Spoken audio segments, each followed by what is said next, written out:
Merci, roi de gloire. Alléluia. Alléluia. Alléluia.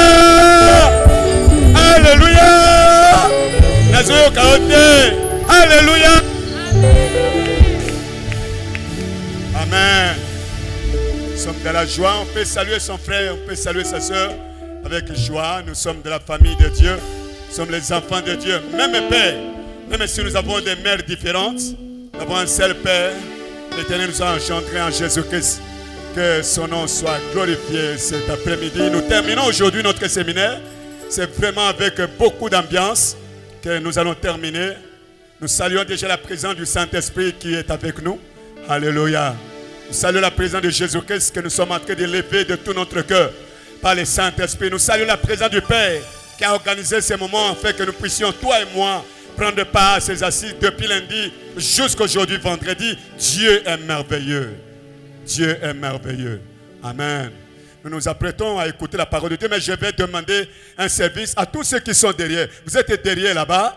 Vous n'êtes pas une femme enceinte, vous n'êtes pas une femme qui a un bébé. Alors vous avancez, vous avancez, vous avancez. Avancez s'il vous plaît.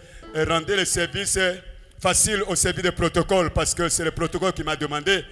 C'est là, il y a encore des places vides ici devant. Avancez, prenez place. Avancez, avancez, avancez. Gloire à Jésus, il y a encore des places de l'autre côté aussi.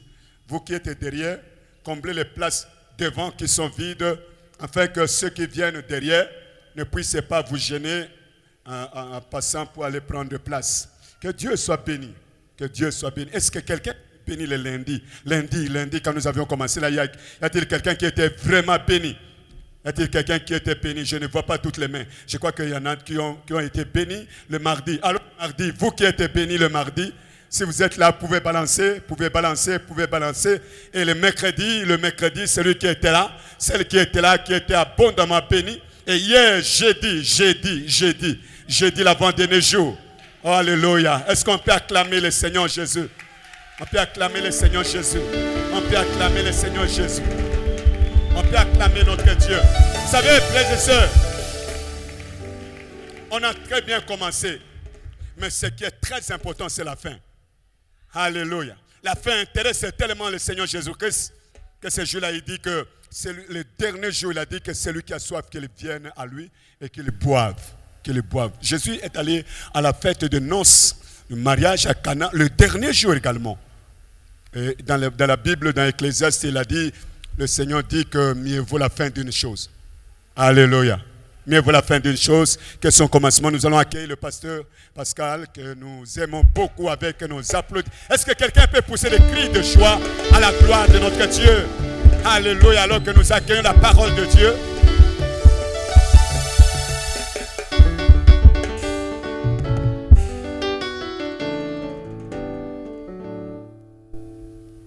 Alléluia. Amina.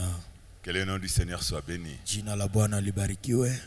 Pour chaque jour, kwa ajili ya kila siku, comme il a dit dans sa parole, gisi amesema ndani ya neno lake, à chaque jour suffit sa peine. Kwa kila siku yatoshaka kisha yao. Et pour aujourd'hui, il y a aussi des choses particulières. Na kwa ajili ya leo kuna pia kitu ya usamani ya upekee.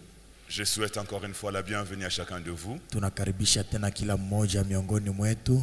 Et aussi particulièrement à ceux qui sont venus s'ajouter à nous aujourd'hui. Na zaidi sana wale ambao wanakuja leo. Nous sommes dans un programme de séminaire biblique sous le thème être plein de grâce et de puissance. Tuko ndani ya semina moja ya kibiblia ambayo inakuwa na mada kama kujazwa na neema na tena na uwezo. Le premier jour, le lundi, nous avons parlé de trouver grâce. Siku ya kwanza tuliongea juu ya neema. Parce que la grâce existe. Kwani neema yupo. Et l'on peut la trouver. Na mtu anaweza yapata. Dans l'Ancien comme dans le Nouveau Testament, cette notion est évidente. Ndani ya Agano la Kale na pia Agano Jipya hii neno imekuwa uhakika. L'Éternel Dieu est le Dieu de toute grâce. Na Bwana Mungu ni Mungu wa neema yote. Assis sur le trône de la grâce comme nous dit la Bible. Amekaa kwa enzi la neema gisi Biblia inasema. Et devant lui tout homme peut trouver grâce. Na mbele yake kila mtu anapasha pata neema. Quelle que soit sa race, ingalau hali yake, quel que soit son peuple, ingalau mila quel yake, que soit son âge, ingalau miaka yake, quel que soit son passé, ingalau jana quel yake, que soit le mal que la personne a commis. ingalau ubaya ambao mtu On alitendaka, peut trouver grâce devant Dieu. anaweza pata neema mbele ya Mungu. Le deuxième jour, Na siku ya pili nous avons parlé des effets de la grâce. tuliongea juu ya matokeo ya La neema. grâce ne laisse pas la personne la même. Neema iache mtu Elle vile, vient produire la différence ou la distinction dans la vie de la personne. yanakuja tenga utofauti maishani mwa mwanadamu. Les effets de la grâce sont tels que l'homme bénéficiaire obtient le salut et le salut éternel. Na matokeo ya neema imefanya kwamba yule ambaye amepata apate wokovu na wokovu wa milele. Nous ne sommes pas sauvés par nos efforts à nous. Hatukombolewa kwa ajili ya nguvu yetu Nous ne sisi, sommes pas sauvés par notre qualité de vie. hatukukombolewa kwa ajili ya hali yetu ya maisha. Mais tous ceux qui sont sauvés Basi wote ambao walikombolewa sont sauvés par grâce. walikombolewa na neema. Et le troisième jour, Na siku ya tatu nous avons parlé de la croissance dans la grâce. tuliongea juu ya namna gani mtu atagua ndani ya neema, La croissance dans la grâce de Dieu. kugua ndani ya neema ya Mungu, Parce qu'il est possible de croître dans la grâce. kwani inawezekana kugua ndani ya neema. La grâce de Dieu étant sur nous, Neema ya Mungu gisi ni juu yetu, pour en bénéficier, ili tupate il kuyaishi. y a un certain nombre de choses à faire Basi kuna vitu fulani fulani ya kutimiza, qui peut permettre à l'homme de puiser davantage de la grâce. ambayo inaweza ruhusu mtu aishi zaidi neema, Comme une source d'eau qui peut exister dans un village, kama chemchemi ya maji ambayo inaweza kuwa ndani ya kijiji. chacun peut aller puiser de l'eau, Kila mmoja anaweza enda shota maji, mais tout le monde ne se rend pas à la même fréquence, basi wote hawatafika wakati moja, ni avec le même volume de récipients. wala na vitungi ya namna moja. Une personne peut aller avec un bidon de 5 litres, Mwingine anaweza enda na bidon ya lita 5, une autre personne avec un bassin de 10 litres. mwingine anaweza enda na basin ya lita 10, Quelqu'un peut aller aussi juste avec un gobelet juste pour boire et étancher sa soif et partir. mwingine anaweza enda pia na kopo ili akunywe tu amalize kiu yake na aende. Cependant, la source est là. Na chemchemu yuko Elle est pale pour tout le monde. na yuko kwa ajili ya kila mtu, Mais chacun épuise selon ce qu'il trouve de prendre de cette eau-là. basi kila mtu anapata kufuatana yale ambayo anahitaji kupata kufuatana hiyo Il est maji. possible de puiser de plus ou de bénéficier de plus de la grâce de Dieu, Na inawezekana kupata neema ya Mungu kuliko étant donné que Dieu, dans la nouvelle alliance, nous a placés sous le régime de la grâce. jinsi Mungu ametuweka ndani ya agano jipya chini ya utawalo ya De neema, sorte que notre vie soit influencée par la grâce, ili maisha yetu iongozwe na neema. que ce soit la grâce qui domine, qui dicte sa loi sur nous, Ni neema ambayo itaje sheria yake na ikiongoza et maisha non pas la yetu, malédiction, hapana laana une quelconque condamnation. ama hukumu fulani. Donc en Jésus-Christ, Yani kwa Yesu Kristo étant placé sous la grâce, ambao ametuweka chini ya nous n'avons neema, plus de langage de dire ma vie est liée dans une forêt ou placée sous une rivière. hatuna tena misemo ya kusema maisha yangu imefungwa ndani ya jangwa ama chini ya maji Nous n'avons fulani. plus à dire que non, moi je suis maudit et du reste c'est toute l'affaire familiale, moi je ne peux pas aller de l'avant. Hatuna tena haki ya kusema mimi nimelaaniwa zaidi sana ni ya jamaa nzima na sitaenda Et mbele. moi je suis congolais, moi je suis africain, c'est difficile de progresser dans la vie. Kusema kwamba mimi ni Mkongomani, mimi ni mwana Afrika, ni gumu kwangu kuendelea maishani. Non, ça c'est la façon de voir passer. Hapana, hii ni hali ya kuona ya zamani. Il faudrait maintenant comprendre la position spirituelle que Dieu nous a donnée Basi inabidi kuelewa hali ya kiroho ambayo Mungu ametupatia et jouir effectivement de cette position dans sa vie de tous les jours. na kuishi hii hali maishani mwetu mwa kila siku. C'est là la nécessité d'apprendre comment croître, comment grandir dans la grâce. Ile imekuwa na maalum ya kujua namna gani kugua, namna gani kukomaa ndani ya neema. Et c'est ce que nous avons commencé à voir hier. Na ni yale njo tulianza basi kuona jana. Nous avons parlé de 5 moyens. Tuliongea juu ya njia 5, Nous avons parlé de la foi tuliongea juu ya imani qui nous permet d'accéder à la grâce de Dieu. ambao imeturuhusu tuingie kwa neema ya Mungu. Et que cette foi n'est pas seulement celle qui nous amène au ciel.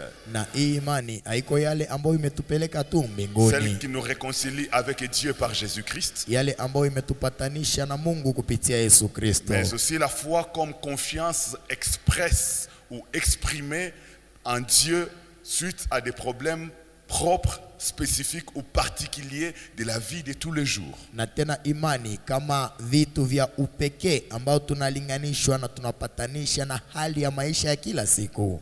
Nous avons parlé de l'humilité, Tuliongea juu ya upole qui est une disposition de cœur nécessaire ambao ni hali ya moyo ya maalum pour bénéficier de plus de grâce. ili tuishi zaidi sana neema, Car Dieu fait grâce aux humbles kwani Mungu anafanyizia wapole neema et il résiste aux orgueilleux. na anapingana na wenye kiburi. Les orgueilleux dérapent, Wenye kiburi wanasema mais les humbles avancent basi wapole et wanaendelea restent sur le chemin de la grâce. na wanakuwa kwa njia ya neema. Nous avons parlé de libéralité. Tuliongea juu ya utoaji. L'exercice ou la pratique de libéralité permet de faire du bien aux autres, de répondre aux besoins des autres, de soutenir les autres.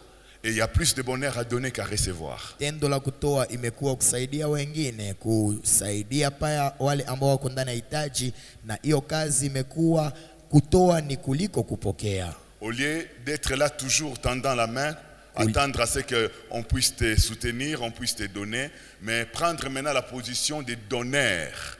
Kuliko kukua pale ukiweka mikono wakupatie upate kuwa basi na hali ya ule mtu ambao anatoa. Nous avons parlé aussi de la prière Tuliongea pia juu ya maombi comme l'un des moyens pour accéder à plus de grâce. kama njia moja ili mtu aingilie kwa neema kubwa, Parce que la prière attache à la grâce de kwani Dieu. ombi imetuunga na neema ya Les Mungu. prières que l'on fait pour les autres Maombi ambao unafanyizia wengine et les prières que l'on fait sur soi-même. na yale ambao unajifanyizia pia La binafsi. prière donne plus d'ouverture à la grâce de Dieu. Ombi inaleta basi mlango kwa neema ya C'est Mungu, pourquoi il faut aimer la prière. na ndio maana inabidi kupenda maombi, Et il faut prier. inabidi kuomba, Savoir prier pour les autres ujue kuombea wengine et prier aussi pour soi-même. na kujiombea pia binafsi. Dans ces moments de prière, il ne faut pas être égoïste. Na ndani ya ile wakati ya maombi haibidi kukuwa Il mnafiki, faut savoir aussi prier pour les autres. inabidi pia kujua kuombea Pour le wengine, membre de sa famille, kwa ajili ya wamemba wa jamaa, pour les amis et connaissances, kwa ajili ya wale ambao unawajua, pour un voisin, kwa ajili ya wajirani, pour son église, kwa ajili ya kanisa lako, pour les serviteurs dans son église. kwa ajili ya watumishi kanisani, Prier pour la nation. kuombea inchi. Ce ne sont pas des sujets de prière qui manquent. Haiko matendo la maombi ambayo La imekosa. vie de prière ne doit pas être Seigneur Dieu, moi, toujours moi. Maisha yako ya maombi itapasha kwa kusema Mungu mimi kila leo wewe tu. Mais savoir aussi parler à Dieu pour les autres. Basi inabidi kujua pia kuongea kwa Mungu kwa ajili ya Ce wengine. qui n'exclut pas de prier aussi pour soi-même. Basi hii aiondoshe pia kujiombea. Ah, vous savez, il y a des personnes qui sont prêtes à raconter leurs problèmes à d'autres personnes qu'à les raconter à Dieu. Unajua watu wengine wanapenda sana kusema shida yao kwa wengine kuliko kuambia Mungu. Si tu peux parler de tes problèmes à quelqu'un, tu peux lui prendre toute une journée. Comme on Mais a quand il s'agit de les dire à Dieu, tu ne sais pas les prendre 10 minutes. Kama unapenda kusema shida yako na wengine unaweza kamata mchana mzima. Basi ukipenda kuambia Mungu waujue kuifanya ndani ya dakika 10. La prière ne tue pas, Maombi haiwake, mais elle fait vivre. basi inaifanya mtu La aishi. prière élève.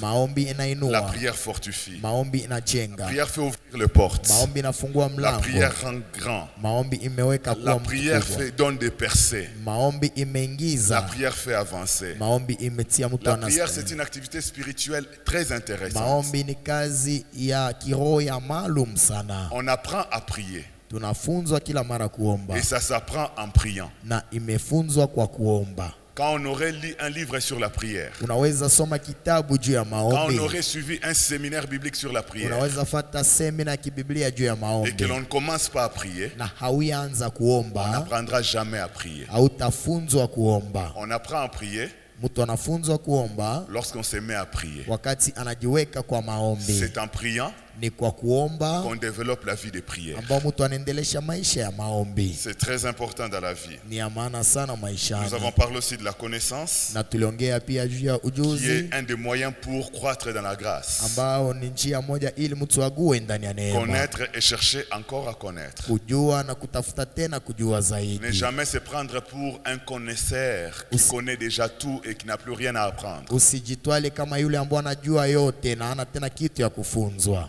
Dieu le miséricordieux Mungu mwenye neema a créé les cieux et la terre. aliumba mbingu na nchi. Il a établi une diversité de choses. Aliweka vitu mbalimbali. Vous savez que le monde n'existait pas aujourd'hui. Unajua ulimwengu anasema haiko tena leo. Mais jusqu'aujourd'hui, l'homme ne cesse de découvrir les choses qui sont sur la terre, qui sont dans ce monde. Jusqu'à présent. Ulimwengu yaanze leo basi mpaka leo mtu anaendelea kutafuta kujua kitu na kugundua kitu ambayo ikuwa mpaka siku ya Vous savez sasa. que la semaine passée, avant que je vienne ici, Unajua wiki iliyopita mbele nifike hapa je venais d'apprendre quelque chose par la lecture. nilifunzwa kitu moja na usomi. Que le noyau de l'avocat Yani kusema mbegu ya avoka est plus nutritif que la chair même de l'avocat. imekuwa ya samani sana kuliko hata avoka ya upeke. Or, depuis nos ancêtres, on a toujours jeté le noyau d'avocat. Kuliko tangu zamani wababu wetu tulikuwa natupa tu kila mara mbegu ya avoka. Depuis, Tangu on zamani prend la chair, on jette. tunakula avoka na mbegu tunatupa. Les études venaient de découvrir que le Masomo noyau yanaonyesha là est plus riche que la chair même. mbegu ni ya samani kuliko hata avoka peke. Donc entre la chair et l'avocat, s'il y a quelque chose qui pouvait être jeté, c'est la chair qu'on pouvait jeter. Miongoni mwa avoka na mbegu yale ambayo tungipasha tupa ingipasha kuwa avoka hapana mbegu. Le noyau là est comestible. Yani ile mbegu Ce n'est pas du inakuliwa. poison. Haiko sumu, C'est comestible. imepasha nakuliwa. Ça peut même être grillé au four Inapasha kuwa hata grillé et être mangé. na kukuliwa. Et on peut en faire même du jus Unapasha fanya nao maji et mélanger avec multifruits na kuchanga na matunda zingine et manger. na kuyakula. C'est plus riche que la chair même. Imekuwa na vitu vingi zaidi kuliko hata avoka ya Ça, upeke. on vient de découvrir ça. Yani wametoka kugundua Mais hiyo. l'avocat n'existait pas d'aujourd'hui. Basi avoka yaanze leo. Combien de nos ancêtres qui se prenaient pour des sages ont jeté le noyau d'avocat? Wababu wetu ngapi ambao walikuwa na waza wana hekima basi walikuwa natupa mbegu ya avoka. C'est pour nous faire voir qu'il y a toujours des choses. Ni juu ya kutonesha kuna kila mara kitu. Il y a toujours des choses à connaître. Kuna kitu ya kufunza. Et même dans la relation avec Dieu, Hata kama ndani ya mapatano yetu na il y a Mungu. toujours des choses à connaître. Kuna kitu ya kufunza. C'est comme ça que le prophète Osée dit, connaissons et cherchons à connaître l'Éternel. Na ndio maana wamesema tutafute kujua na kutafuta kumjua tena. Et Paul nous dit par les Corinthiens que nous avons lu hier que Dieu Paulo mitume ametuambia ndani ya Korinto ambao tulisoma jana kwamba Mungu nous a donné de son esprit alitupatia roho yake afin que nous connaissions ili tujue les choses qu'il nous a données par sa grâce. kitu ambao ametupatia na neema yake. Dieu nous a donné des choses Mungu ametupatia vitu dans sa grâce infinie. ndani ya neema yake ya Mais ces upekee. choses, il faut les connaître. Basi hivi vitu inabidi Et kuyajua. l'Esprit de Dieu Na roho ya Mungu est l'enseignant par excellence. ni mwalimu mzuri. Il nous a été donné pour nous conduire dans toute la vérité Ametupatia ili atuongoze ndani et ya nous ukweli enseigner toutes choses. na kutufundisha kitu yote. Vous savez, parmi des choses à savoir, Unajua miongoni mwa vitu vya que kujua Dieu est assis sur le trône de la ya grâce. kwamba Mungu amekaa kwa enzi lake. Quelle image avons-nous de Dieu? Basi tuna picha gani ya Mungu? Pour la plupart des cas, Mara nyingi sana quand on parle de Dieu, wakati tunaongea juu ya Mungu et en plus assis sur le trône, na zaidi sana amekaa kwenye enzi l'image qui lake, vient à l'esprit, yani picha ambayo imetutokea c'est que c'est un être qui est fâché. ya kusema kwamba ni mtu ambao anashirika, Il est en colère. ana kashirani Et de ses yeux, il parcourt la terre na kwa macho yake anatazama ulimwengu pour voir qui est en train de pécher, na kuona nani anafanya dhambi afin de le châtier, ili ampige, de le punir ampige et de le jeter en enfer. na amtupe kwa moto. Donc Dieu est tout le temps en colère. Kila mara Mungu uko na kashirani, Il cherche à frapper. anatafuta nani Il ampige, cherche à punir. atafuta kupiga. Dieu a le front fermé, Mungu ana uso la kufunga, assis sur le trône en train de grincer les dents. amekaa kwa enzi kuna kula meno, Pas de blague. hakuna kucheka. Voilà l'image qu'on a de Dieu. Ile ni picha ambayo tunazo ya Le Dieu Mungu. sur le trône. Mungu ambao amekaa kwa Mais ce n'est enzi. pas ce que la Bible nous dit. Basi haiko yale ambayo Biblia inatuambia. La Bible nous dit, Biblia inatuambia par ce passage d'Hébreu que nous avons lu, kupitia Waebrania ambao Hébreu 4, tulisoma. verset 16, Waebrania sura 4 shairi ndogo approchons-nous donc avec 16. assurance Tusogelee basi na du uhakika trône de la grâce enzi la wa afin milele d'obtenir miséricorde ili tupate et de neema trouver grâce na tupate afin neema d'être secourus dans nos besoins. na tusaidiwe ndani ya mahitaji zetu. Voilà la révélation du trône de Dieu. Hiyo basi inakuwa ufunuo ya enzi la Ce n'est Mungu. pas un trône de jugement, Haiko enzi la hukumu, mais un trône de la grâce. basi enzi la neema. Il faudrait que l'Esprit de Dieu Inabidi basi roho ya apporte Bwana, cette révélation-là dans l'esprit de l'homme. yani iweke hii ufunuo ndani ya roho ya Et cette mwanadamu connaissance révélée na ndani ya ile ujuzi ya est kuonekana d'une grande importance ambayo inakuwa kubwa pour sana, amener l'homme ili ilete mtu de se réjouir en Dieu. furahi kwa Mungu, Et au lieu de fuir Dieu, na kuliko kukimbia l'homme Mungu. peut alors s'approcher du trône de la grâce avec assurance. Mwanadamu anapasha basi sogelea enzi na uhakika yote. Dieu n'est plus un sujet de peur pour moi, Mungu haiko tena kitu ya kuogopesha. mais Hapana. Dieu est la source de ma joie. Basi Mungu anakuwa chanzo la furaha Dieu yangu. est mon réconfort. Mungu amekuwa yule ambaye Dieu ananijenga. est mon appui. Mungu amekuwa nguzo Dieu langu. est mon conseiller. Mungu amekuwa mwagisho wangu. Dieu est ma vigueur. Mungu amekuwa nguvu Dieu yangu. est mon repos. Mungu ni pumziko Dieu langu. est ma paix.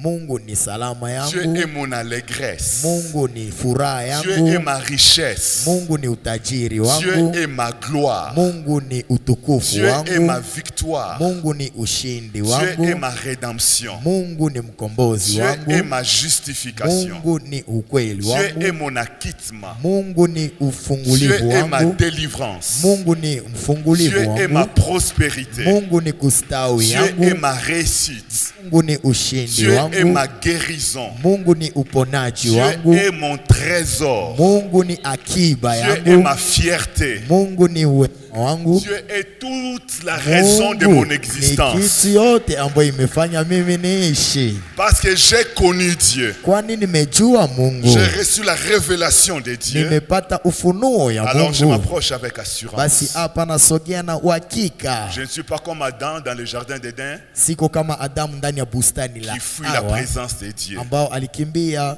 uso la Mais selon Mungu. ce que la Bible dit, Na kufuatana yale ambayo Biblia ilisema, étant réconciliés avec Dieu, Yesu alipatana na Mungu. nous avons la paix par Jésus-Christ. Hapa tuna basi salama kwa Yesu Kristo. Alléluia. Amina. Merci Seigneur. Asante Alors comme c'est le Bwana. dernier jour de notre séminaire, Na kufuatana siku nusu ya je me suis donné mafundisho de yetu, faire le résumé de depuis le premier jour jusqu'à ce que nous avons vu hier. nilipenda nifanye basi urudilio ya tale ambayo tulianza ona Afin de tangu siku ya rafraîchir la kwanza. mémoire de ceux qui étaient là ili nisaidie wale ambao walikuwa hapo, et de récupérer ceux qui n'ont pas été là depuis le début, qui sont venus seulement aujourd'hui. niwakumbushe na kuambia tena wale ambao hawakukuwa pale tangu siku ya kwanza mpaka leo wajue Alors kama nous tuliongelea. continuons la matière de notre séminaire. Basi tunaendelea na mafundisho ya semina yetu. Nous voyons aujourd'hui, nous Basi. commençons par le 6e moyen ou principe de croître dans la grâce. Leo tunaanza na hali ya sita ya namna gani mtu anaweza gua ndani ya neema. Le 6e moyen, j'ai appelé cela le service de Dieu. Yani kazi ya sita ninayaita kazi ya Mungu. Le service de Dieu. Kazi ya Mungu ni njia ya Notez sita. Luc chapitre 1er. Unaweza andika Luka sura yake ya kwanza, Nous lisons du verset 5 au verset 14. shairi ndogo ya 5 hadi ya 14. La Bible dit, Biblia inasema, du temps d'Hérode, roi de Judée, il y avait un sacrificateur nommé Zacharie de la classe d'Abia. Sa femme était d'entre les filles d'Aaron et s'appelait Élisabeth. Tous deux étaient justes devant Dieu, observant d'une manière irréprochable tous les commandements et toutes les ordonnances du Seigneur. Ils n'avaient point d'enfants parce qu'Élisabeth était stérile. Et ils étaient l'un et l'autre avancés en âge. Or, pendant qu'il s'acquittait de ses fonctions devant Dieu, selon les tours de sa classe, il fut appelé par le sort, d'après la règle du sacerdoce, à entrer dans le temple du Seigneur pour offrir le parfum. Toute la multitude du peuple était dehors en prière à l'heure du parfum. Alors, un ange du Seigneur apparut à Zacharie et se tint debout à droite de l'autel des parfums. Zacharie fut troublé en le voyant, et la frayeur s'empara de lui. Mais l'ange lui dit, ne crains point, Zacharie, car ta prière a été exaucée. Ta femme Élisabeth t'enfantera un fils, et tu lui donneras le nom de Jean. Il sera pour toi un sujet de joie et d'allégresse, et plusieurs se réjouiront de sa naissance. Amen. Amen. La Bible nous parle de cet homme, Zacharie. Biblia inatuongelea ule mtu Zakaria. Il était sacrificateur, Alikuwa kuhani, c'est-à-dire serviteur dans le temple du Seigneur. yanamaanisha mtumishi ndani ya hekalu la Bwana. Il était de la descendance d'Aaron.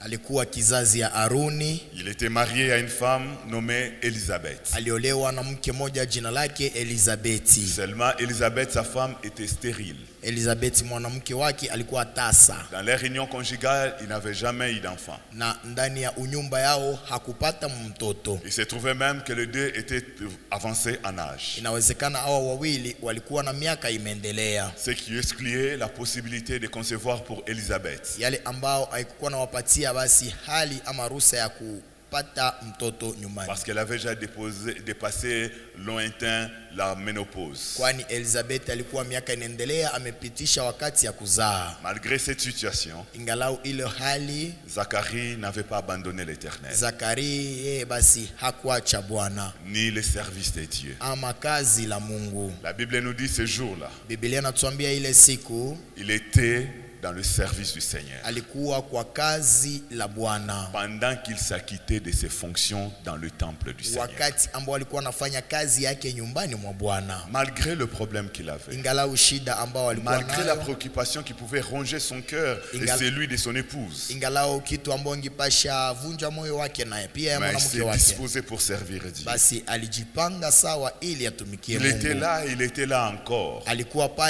pale tena, Et il n'avait pas fui, il n'avait pas abandonné. yeye hakukimbia na hakuacha. Ah, mais papa Élisabeth, Sema papa Zacharie, baba mais Zakaria, comment on ne te voit plus dans le temple? namna gani hatukuone tena kanisani? Tu ne fais plus partie du service. Wewe haufanye tena kazi.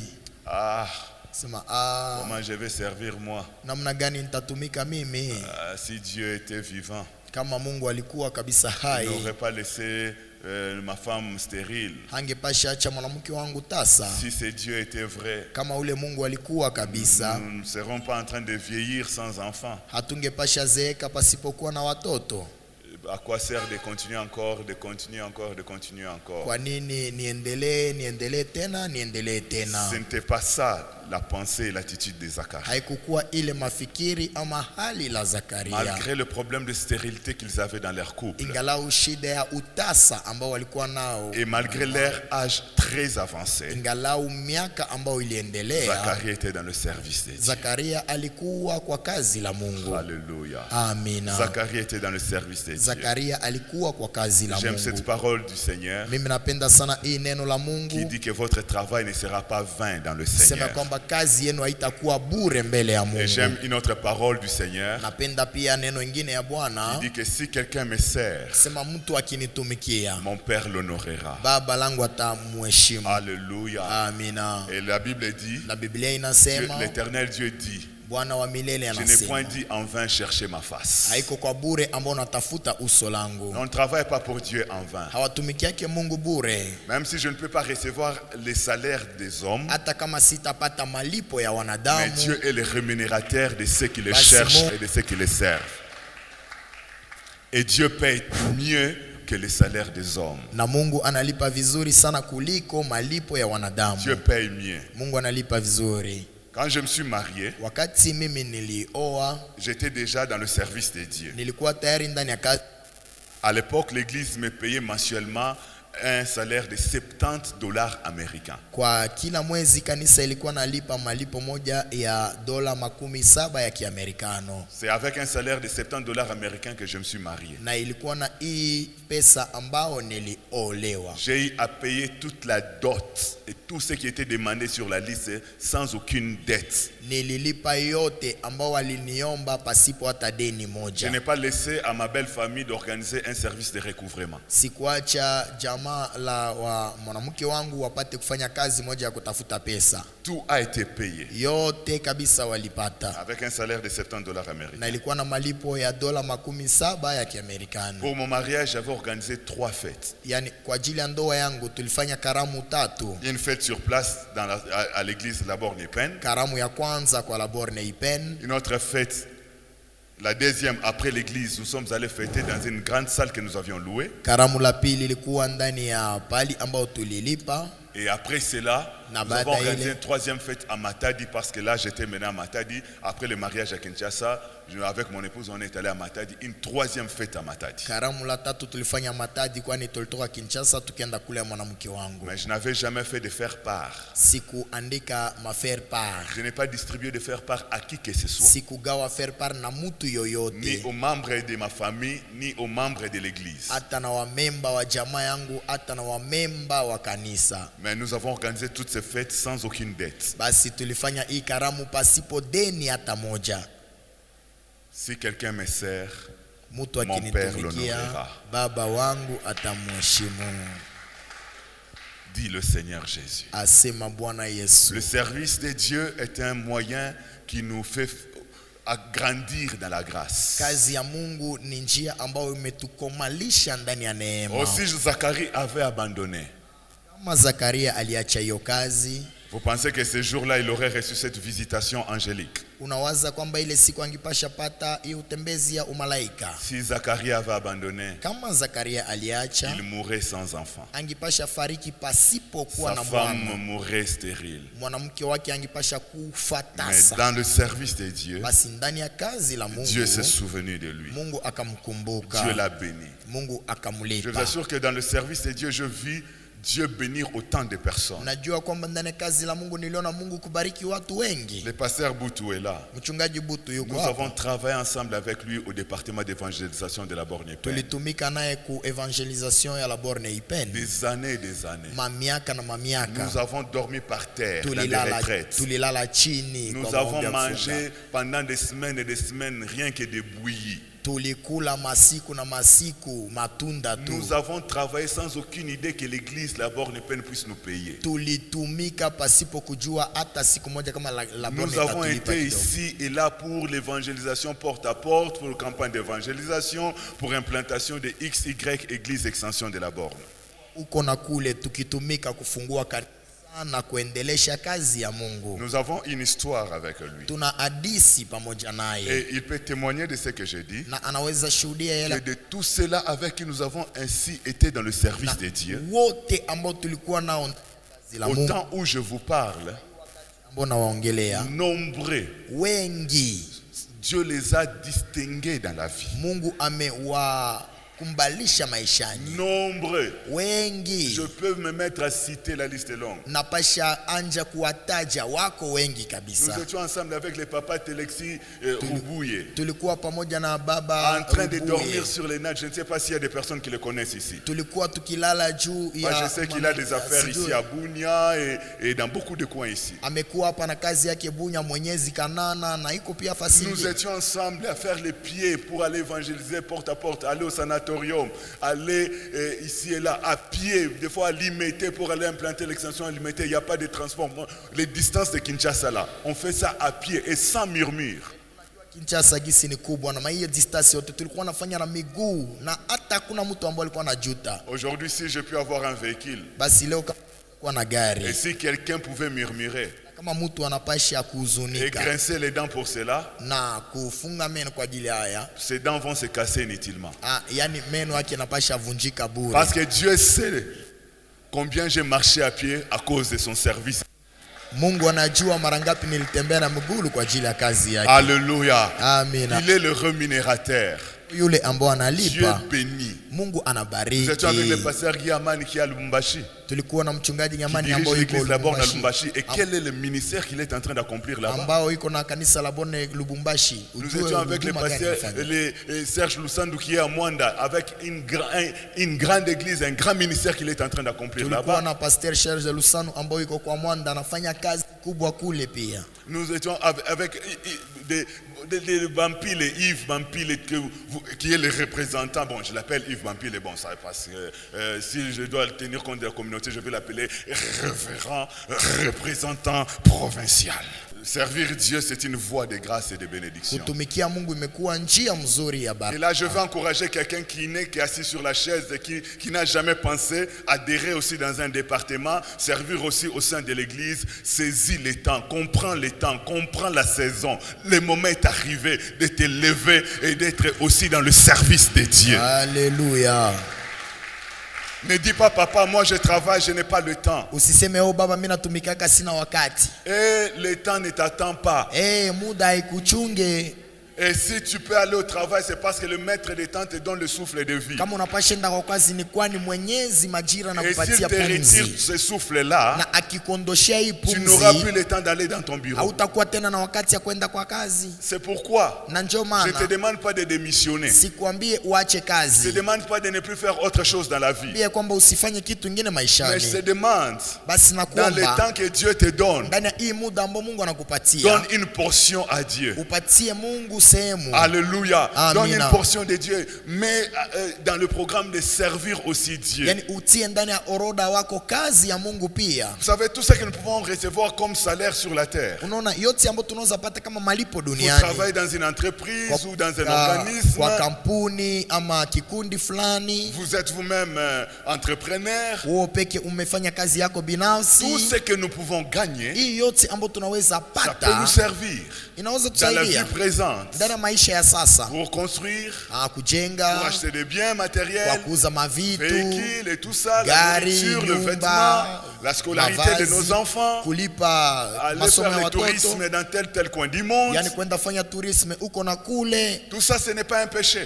Yote haiko zambi. Mais ce sont des choses que nous consommons sur cette terre, dans cette vie-ci. Basi ni kitu ambacho tunayaishi ama tunamaliza hapa kwa hii maisha. Il n'y a rien de tout cela qui est transféré pour l'éternité. Hakuna kitu hata moja miongoni mwa ile ambao mtu anaenda naye kwa milele. Mais ce que nous faisons pour le Seigneur, basi yale ambayo tunafanyizia Bwana, cela compte pour l'éternité. Inakuwa ya éternellement devant le Seigneur. Na milele mbele ya Bwana. Notre récompense ne sera pas déterminée par le volume du salaire que nous avions sur la terre. Malipo yetu haitakuwa na kiwango ya malipo ambayo tulikuwa nao. Lorsque nous viendrons devant le tribunal de Christ, wakati tutakuwa mbele ya enzi wa milele, ce n'est pas pour savoir si on doit aller en enfer ou au paradis.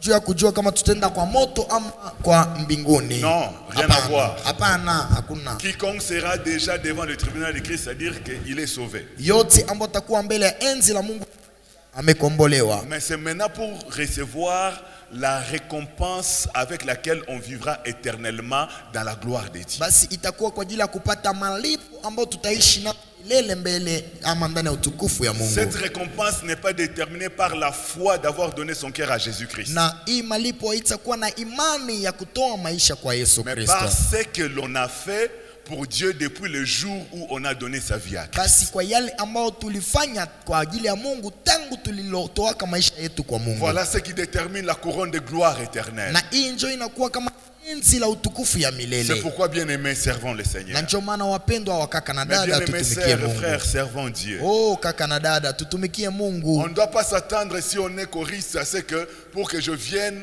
il faut que l'église soit en train de nous payer les transports. Hayombe kuchunga kama mimi ni mwimbaji ili nikuje inabidi kanisa tulipie transport. Il faut qu'on nous donne les transports. Oh atupatie transport. S'il n'y a transport. pas de transport, on ne vient pas à la répétition. Kama hakuna transport hatutafika kwa mafunzo. Ça c'est la mentalité de la fonction publique. Hii ni mafikiri ya wale ambao wanatumika kazi ya serikali. Dans le royaume de Dieu, la motivation ce n'est pas de l'argent. Kwa ulimwengu wa Mungu haiko pesa ambayo inakuwa mbele ya yote. Ce qui nous motive dans le service de Dieu, c'est la récompense éternelle. Yale ambayo umetutuma kwa kazi ya Mungu ni malipo ya milele. Alléluia. Amina. Je n'ai pas besoin de l'argent de l'église pour venir à l'église. Sina hitaji ya pesa ya kanisa ili nikuje kanisani. Quand tu étais sur le banc, wakati ulikuwa kwa ba, est-ce que l'église te paye les transports pour venir mercredi, vendredi, dimanche? Et maintenant que tu es ici, l'argent que tu dépensais pour venir à l'église est parti où? Tu vois? Bon, je ne sais pas si est-ce que vous ici on vous paye les transports? On vous paye pas? Très bien. Le Seigneur vous payera. Alléluia. Amina. Ah, parce qu'il y a des églises, il y a des coins comme ça. Kwani kuna makanisa ambao Ah, si l'argent ne sort pas pour les transports, kama pesa itoki kwa ajili ya on transport, fait la grève. hapa watu wanakataa kazi, On ne vient pas aux répétitions. hawatakuja kwa Le mazoezi, protocole ne va pas servir. waprotokole Parce hawatatumika, qu'on ne leur remet pas les savons. kwani hawakupatia masavon. Que ce soit à l'Assemblée provinciale, laisser les députés parler des savons. Acha wadepute waendelee kuongea juu ya masavon. Nous nous attendons pas les savons, nous attendons la récompense de Dieu. Sisi hatuchunge mainite, basi tunachunga malipo toka kwa Mungu. Alléluia. Amina. Le service de Dieu est un moyen qui fait grandir dans la grâce. Kazi ya Mungu ni njia ambayo imekomalisha ndani ya C'est un neema. moyen, Njia saba la fraternité chrétienne. imekuwa mapatano ama umoja na wa ndugu wengine. La fraternité chrétienne. Upatano kwa Ukristo Ou autrement, la communion fraternelle. ama mapatano na wa ndugu wengine ndani ya Kristo. Notez Actes chapitre 2. Matendo la Mitume sura ya pili. Nous lisons le verset du 41 au verset 47. Tunasoma shairi ndogo 41 hadi 47. Il est écrit: Imeandikwa, ceux qui acceptèrent sa parole furent baptisés. Et en ces jours-là, le nombre des disciples s'augmenta d'environ 3000 âmes. Ils persévéraient dans l'enseignement des apôtres, dans la communion fraternelle, dans la fraction du pain et dans les prières. La crainte s'emparait de chacun et il se faisait beaucoup de prodiges et de miracles par les apôtres. Tous ceux qui croyaient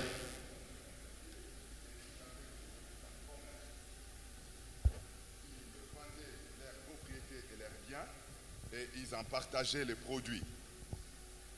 Et les produits entre tous, selon le besoin de chacun. Ils étaient chaque jour tous ensemble assidus au temple. Ils rompaient les pains dans les maisons et prenaient leur nourriture avec joie et simplicité de cœur, louant Dieu et trouvant grâce auprès de tout le peuple. Et le Seigneur ajoutait chaque jour à l'église ceux qui étaient sauvés. Ça, c'est un résumé du mode de vie que menait le chrétien au début de l'église.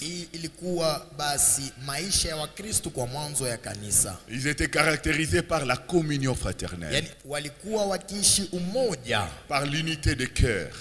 umoja ya kiroho.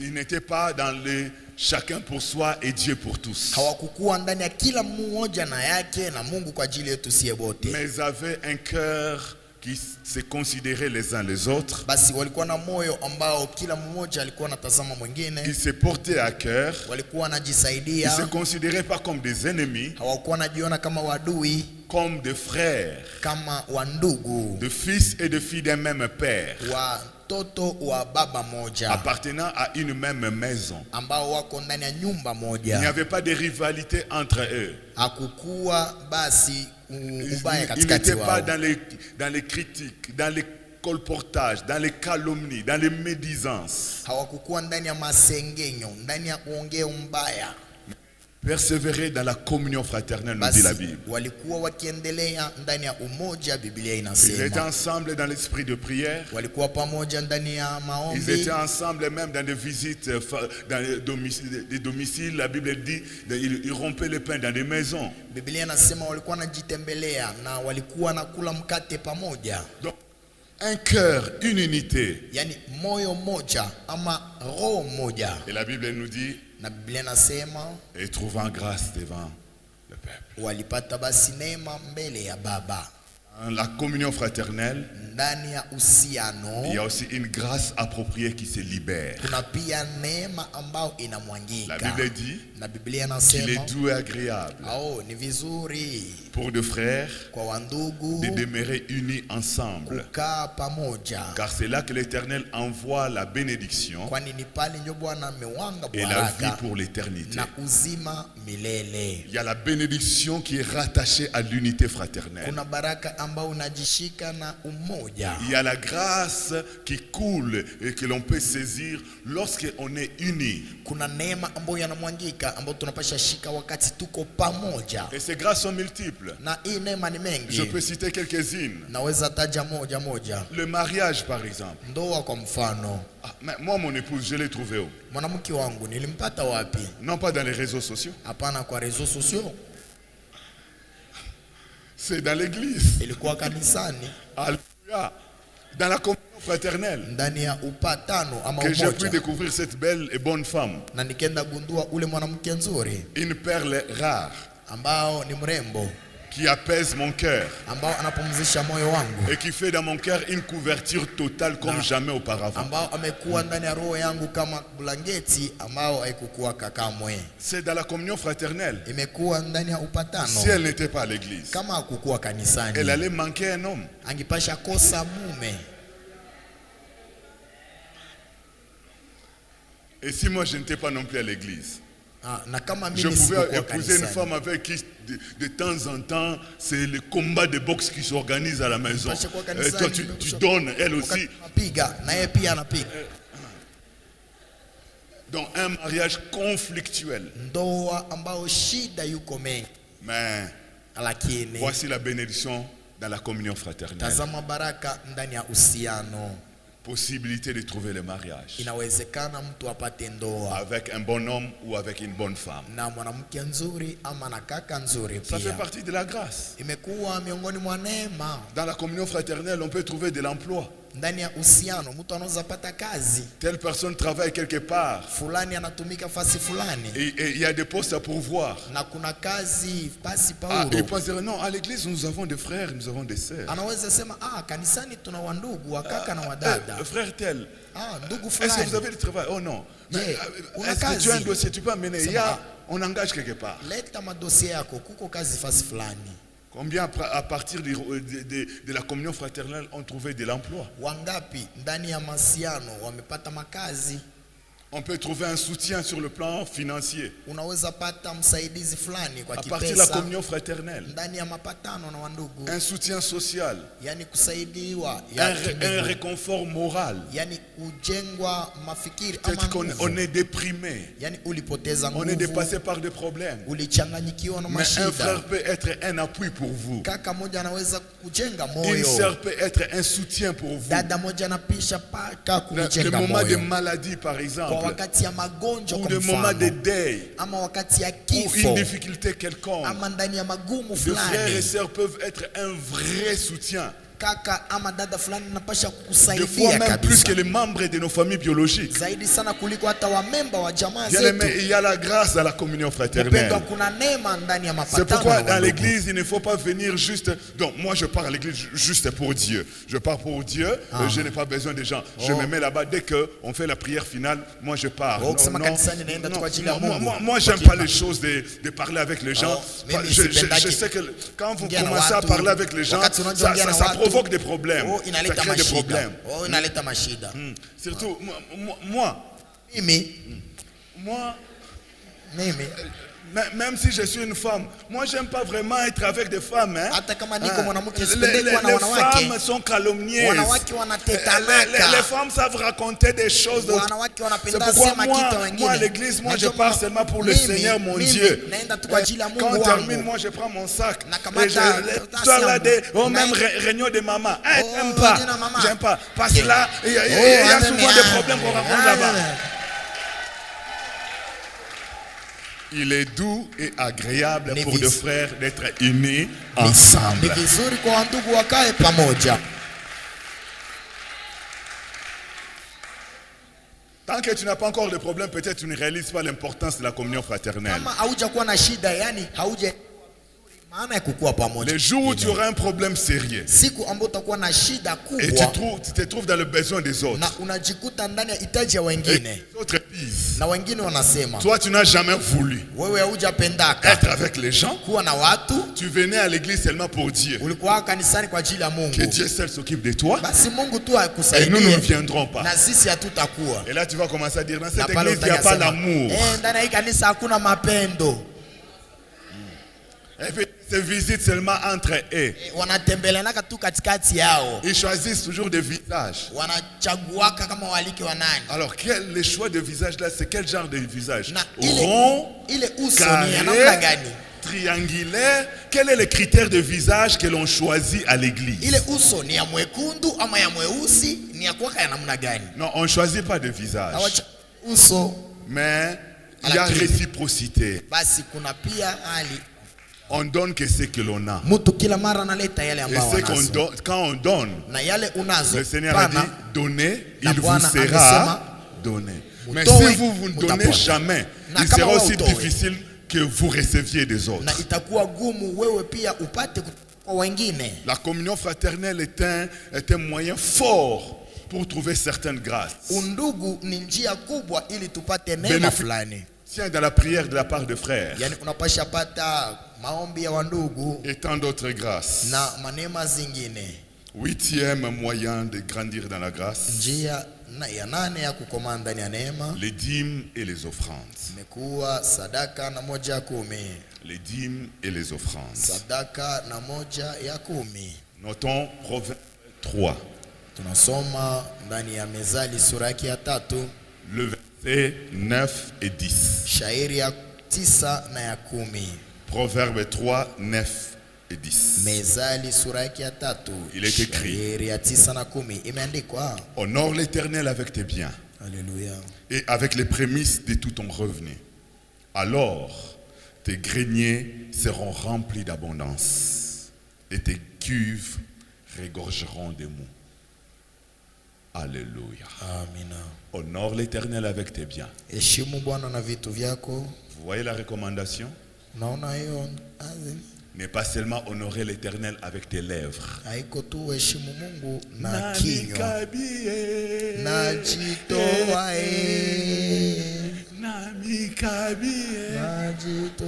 Bon, ça va. Au Mikabi, des gens n'ont zuyo. Asante, ulijitoa wakupokea. Unipokee ndio washakomana. Sasa Mungu anachunga pia utowe Ba offrande na badim. basadaka na 1/10. Ozi ba offrande na badim otiki na ndaku yo yeka ko mikaba yo mokaka. Masadaka nyumbani umekuja tu kujitoa.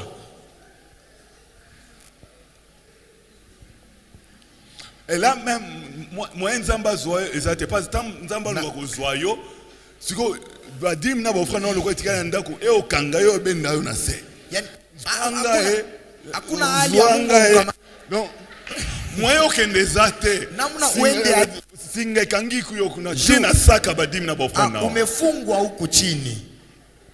Honore l'Éternel avec tes biens. Heshimu Bwana na vitu vyako. Alléluia. Amina. Vous savez que Dieu a tout. Unajua Mungu ana yote. Dieu n'a pas besoin de notre argent pour exister. Mungu anahitaji ya pesa yetu ili akue. Notre argent ne fait pas fonctionner le royaume de Dieu. Haiko pesa yetu fanya ufalme wa Dieu a dit aux enfants d'Israël, Mungu aliambia wana wa Israeli, vos offrandes, vos brebis, vos bélets, vous amenez. yani sadaka yenu mambuzi mang'ombe muyalete. Et Dieu leur dit, Na Mungu akamwambia, si j'avais faim, kama nilikuwa na njaa, à qui est-ce que je demanderais? kwa nani ningipasha omba? Les brebis ne sont-elles pas à moi? Yani makondoo haziko zangu? Tous les animaux dans les savans ne sont-ils pas à moi? Manyama zote Est-ce que j'aurais demandé à quelqu'un? je geuza omba mtu? Tout est à Dieu. Yote ni ya Mungu. Mais si Dieu, Lakini à kama qui Mungu appartiennent tous les cieux et toute la terre, mwenyezi mbingu na dunia et avec ce qu'elle renferme la terre, na miongoni mwa yote ambao ulimwengu yenayo, peut établir le principe selon lequel l'homme doit savoir prélever la 10e partie de ses revenus et aussi lui présenter des offrandes et remettre ça dans la maison de l'Éternel. Ce n'est pas pour que Dieu devienne riche, ce n'est pas pour que Dieu ait des provisions, Alléluia. ce n'est pas pour que Dieu ait des moyens de survivre. Rien de tout cela, c'est juste parce que de là, il se libère, il se dégage un principe tel que lorsqu'on sait être reconnaissant envers son Créateur, cette reconnaissance là fait libérer encore plus de grâce, fait ouvrir les écluses des cieux, fait accéder encore l'homme dans d'autres biens et grâces que le Créateur a établis dans l'univers, dans l'espace spirituel ainsi que dans le monde physique. Alléluia. Voilà, c'est à l'avantage de l'homme. Imekuwa kwa uzuri ya mwanadamu, À l'avantage de l'homme qui est de donner pour Dieu. ni kwa uzuri ya mwanadamu ndio mtu anapasha toa kwa Mungu. Moi je travaille, Mimi natumika, je peine, mimi nateseka, et je prends mon salaire, nakamata alors j'enlève malipo une yangu dîme natosha 1/10 pour amener à ce foutu pasteur-là, ili nipelekee ule mchungaji lui qui ne travaille pas, ye ambao atumike. un paresseux, Mzaifu, que moi je vais nourrir. mimi nimkulishe. Je ne suis pas naïf d'être. Mimi siko bumbafu Je ne suis pas un petit esprit. Mimi siko roho ndogo. Ceux qui donnent là, ils sont naïfs. Wale ambao wanaleta ni wabumbavu. Tu peux te dire ça. Unaweza jiambia hivi. D'abord, un pasteur n'est pas un paresseux. Ya kwanza, mchungaji haiko mzaifu. Un pasteur, c'est un travailleur. Mchungaji ni yule ambaye anatumika. Déjà, ne fût-ce que par classification humaine, pasteur, c'est une fonction. Yani kupitia tu hata hali ya umutu. Moi, dans mon passeport, fonction, 2 points, pasteur. C'est ça dans mon passeport. Donc, je ne suis pas un chômeur. Et puis, qu'est-ce qui vous dit que si j'ai laissé totalement le service de Dieu et que je viens avec vous dans le monde séculier, dans l'entreprise, on passe un concours pour l'embauche. Qu'est-ce qui prouve que toi tu vas réussir à ma place? Qu'est-ce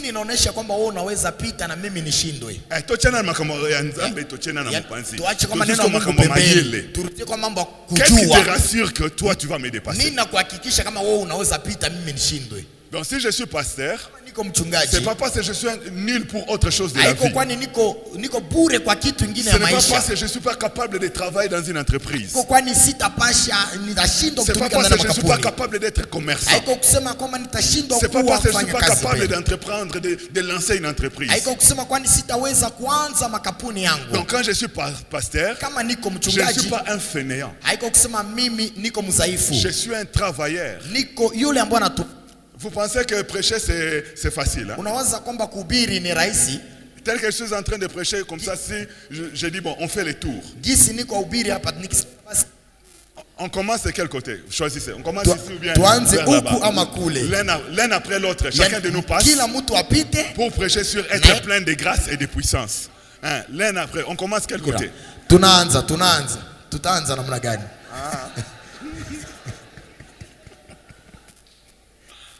C'est du travail. Prêcher, c'est un travail spirituel. Prêcher, c'est un travail intellectuel. Prêcher, c'est un travail physique. Donc, c'est tout l'être qui est engagé. Un travail spirituel, parce que ce que je dois dire doit être conforme à l'esprit de Dieu et pour produire des résultats dans le spirituel. Et qui vont se manifester dans le physique. Et pendant que je prêche, il y en a dans cette salle qui sont dans les mondes des ténèbres. Et qui sont là pour contre-attaquer. Lançant des flèches pour déstabiliser le prédicateur. Pour l'attaquer. Parmi nous, est-ce qu'il n'y a pas de sorciers ici? Je demande à tous les sorciers qui sont dans la salle de lever la main.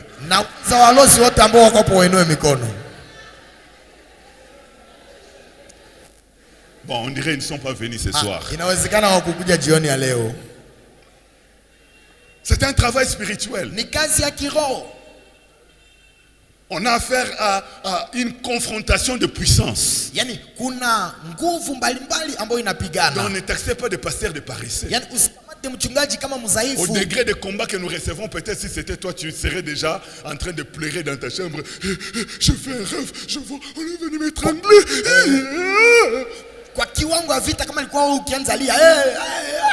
C'est un travail intellectuel. Parce que ce que nous disons doit être cohérent. Intellectuellement correct. Avec un sens logique de développement de la matière. Ce sont des dissertations que nous faisons au jour le jour. Ce sont des livres des livres audio que nous publions au jour le jour. Et vous allez dire un pasteur, c'est un paresseux. Et sur le plan physique, vous savez l'engagement que ça prend. Vous savez combien de privations nous nous faisons pour être au point? Unajua kitu ngapi tunajiima ili Et tuweze après avoir servi et prêché, vous savez les nombres de calories que nous dépensons.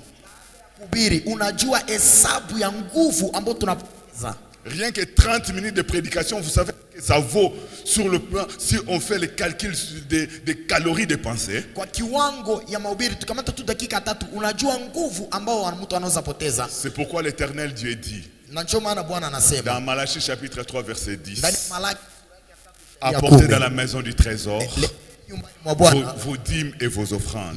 moja ya 10 na sadaka zenu. Mettez-moi ainsi à l'épreuve. Yani munipime vile, Vous verrez si je n'ouvrirai pour vous les écluses des cieux muone kama sitafungua mlango wa et si je mbingu ne vous bénirai. na juu yenu, Et afin qu'il y ait de la nourriture dans ma maison. ili kuwe chakula nyumbani mwangu. Donc, Dieu établit ça non pas pour qu'il lui soit enrichi, Yani Mungu alipanga hili hapana ili yeye mais atajirike, pour que le serviteur dans sa maison ili watumishi nyumbani mwake soit servi, wapate soit kupata, comblé, wapate de kujazwa manière à ce qu'il soit concentré dans le service qu'il doit faire encore pour Dieu, plutôt que de diviser, de multiplier leur temps, parce qu'ils doivent encore aller chercher la survie ailleurs. kwa kiwango ambao wapate kukua na uaminifu kwa kazi ambao wanapasha fanya kuliko waende tafuta vyakula fasi Et nyingine. quand on respecte ce principe biblique, Na wakati tunaheshimu hii njia ya kibiblia, les églises des cieux s'ouvrent. milango za mbingu zinafunguka. On se présente devant de nouvelles grâces. Huko tunafika tena mbele ya neema Honore mapya. l'Éternel avec tes biens Heshimu Bwana na vitu vyako, et avec les prémices de tout ton revenu. na ya kwanza ya malipo yako yote. Alors tes greniers seront remplis d'abondance. Na huko basi vitunga yako zitajazwa na utele, Remplis d'abondance. itajazwa na vitele. La dîme n'est pas 90%, ce n'est que 10%. Yani moja ya 10 haiko 9 juu ya 10. Ah non, moi j'ai beaucoup de problèmes. Si je donne la dîme, je ne saurais. Niko na mashida mengi, nikileta moja ya 10 sitaweza.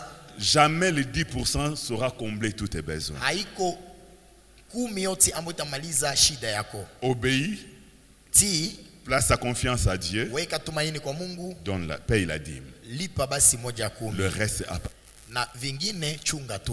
Ce n'est pas la dernière somme d'argent que tu touches dans ta vie. Haiko pesa ya mwisho ambayo unagusa maishani mwako. Le Seigneur te visitera. Bwana Le atakutembelea. Seigneur te bénira. Bwana atakubariki. Les offrandes, ce n'est pas pour appauvrir quelqu'un, Masadaka aziko ili mtu mais akuwe c'est une voie qui msikini. fait libérer encore des grâces sur la vie de la personne qui offre avec joie. Basi ni njia ambayo inafunguliwa ili mtu abarikiwe tena zaidi yule ambao anatoa. Neuvième moyen pour croître dans la grâce. Njia ya 9 ili mtu ague ndani ya neema. La sanctification. Utakaso. La sanctification. Utakaso. Notez Hébreux chapitre 12, Waebrania sura 12. versets 14 et 15. Shairi ndogo ya 14 hadi 15. J'ai dit Hébreux 12, 14 à 15. Waebrania sura 12, shairi ndogo 14 hadi 15. Il est écrit: Biblia recherchez la paix avec tous Alléluia. et la sanctification, sans laquelle personne ne verra le Seigneur. Amen. Veillez à ce que nul ne se prive de la grâce de Dieu, à ce qu'aucune racine d'amertume poussant des rejetons ne produise du trouble et que plusieurs n'en soient infectés. Recherchez la paix avec tous. Tafuteni salama na wote. La Bible ajoute et la sanctification, Biblia inaongeza na utakaso. sans laquelle Pasipo hiyo personne ne verra le Seigneur. hakuna mtu ambaye ataona Bwana. Sans la sanctification, Yani pasipo utakaso on s'exclut de la possibilité de voir le Seigneur. mtu anajiondosha ndani ya hali ya kuona Et quand la Bwana. Bible dit voir le Seigneur, Na Biblia ikisema kuona Bwana c'est de deux dimensions. inakuwa na kiwango mbili. Il ne s'agit pas seulement de voir le Seigneur lorsque le Seigneur reviendra pour enlever l'église. Haiko tu kuona Bwana wakati atakuja kuinua kanisa. Ça, c'est l'une des dimensions. Imekuwa kiwango ya kwanza. La deuxième dimension de voir le Seigneur Kiwango ya pili ya kuona Bwana consiste de voir la manifestation de sa grâce dans la vie courante. imekuwa kuona neema yake maishani mwa kila siku. J'étais dans un problème, Nilikuwa ndani ya shida, j'avais des difficultés, magumu et j'ai vu le Seigneur intervenir. nimeona Bwana kutenda. J'avais des projets que j'avais conçus Nilikuwa na mpango ambao nilikuwa et je nao. vis la main de Dieu m'amener à réussir la réalisation. Nimeona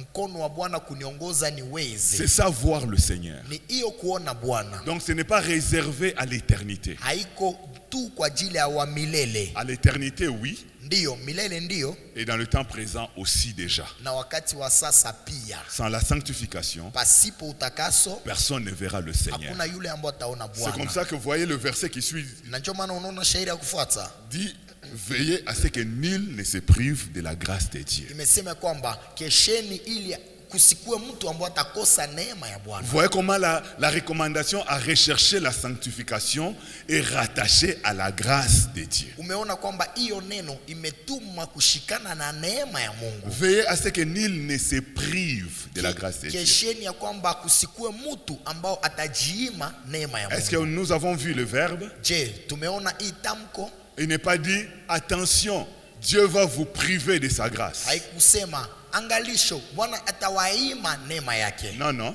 Hapana. Parce que Dieu nous a placés sous le régime de la Kwani grâce. Mungu ametuweka chini ya neema. Maintenant, il appartient à chacun Na ni kila mmoja de bénéficier de plus de grâce ambao anapasha ishi neema zaidi, ou alors na tena de se priver de la ama grâce. kujiima neema. Ouais. La grâce est là. Neema yupo hapo, On peut en jouir, unapasha kuishi tout comme on peut se priver. ama unapasha kujiima. Dieu n'exclut personne. Yani Mungu atoshe mtu, Il fait grâce à tous. anafanya neema kwa kila mtu Et il accorde à tout le monde l'accès à sa grâce. na amepatia kila mmoja uingilifu kwa Et de neema recevoir des grâces plus excellentes. na kupokea neema nzuri. Mais seulement, Basi si quelqu'un ne marche pas dans la sanctification, kama mtu atembee ndani ya il utakaso, manquera de voir Dieu à l'œuvre dans sa vie de tous les jours. atajiima kuona Mungu kwa kazi. Cette personne sera en train de se priver de la grâce de Dieu. Ule mtu atakuwa kunajiima neema ya Mungu. Donc un des moyens pour jouir de la grâce de Dieu, diversifier dans sa vie de tous les jours, Njia moja ya kuishi neema ya Mungu kwa ukubwa maishani mwa kila siku c'est de rechercher la ni sanctification. kutafuta utakaso C'est de marcher dans la na sanctification. kutembea ndani ya utakaso, De mettre Dieu devant yaani kuweka Mungu mbele et de mettre de côté sa vie charnelle. na kuweka pembeni maisha yao ya Les mwanadamu. désirs du monde, les plaisirs qui se font guerre à l'âme, comme nous dit la Bible. Hitaji ya mwili ambao ni kinyume na mapenzi ya Mungu. La sanctification est une bénédiction. Yaani utakaso ni baraka. La sanctification n'est pas une contrainte. Utakaso haiko bya nguvu. La sanctification n'est pas une restriction de vie. Utakaso haiko mafikiri ama kujiima maisha. La sanctification est une bénédiction. Utakaso ni baraka. Je vais vous donner un témoignage. Nitawapatia ushuhuda moja. Moi que vous voyez, Mimi ambao mnaona je serai mort du VIH-Sida. ningipasha fariki na VIH sida. Ah, je vais vous raconter une portion de ma vie. Nitawapigia hadisi moja kidogo Vous ya ne maisha. m'aurez même pas connu. Haungelipasha nijua hata, J'allais mourir de sida. ningipasha fariki na sida Nil était la sanctification. kama utakaso haikukuwa. Avant celle qui est mon épouse, Yaani mbele ya yule ambao ni mwanamke wangu leo, j'étais fiancé nilikuwa mchumba à une sœur que j'avais trouvée à l'église. na dada moja ambao nilimkuta kanisani. À l'époque, j'étais à Matadi. Kwa hiyo wakati nilikuwa S'il y Matadi. a quelqu'un qui était à Matadi, qui est ici dans la salle, Kama et qui était en ce kuna mtu temps-là, ambaye il alikuwa connaît Matadi, très bien cette histoire. Na yuko hapa anajua ile hadisi. J'étais fiancé à une sœur que j'avais trouvée à l'église sur place là-bas à Matadi. Yaani nilikuwa mchumba na dada moja ambao nilikutana naye kanisani. Nous avons passé 1 année et 6 mois. Tulifanya miaka moja na mwezi 6.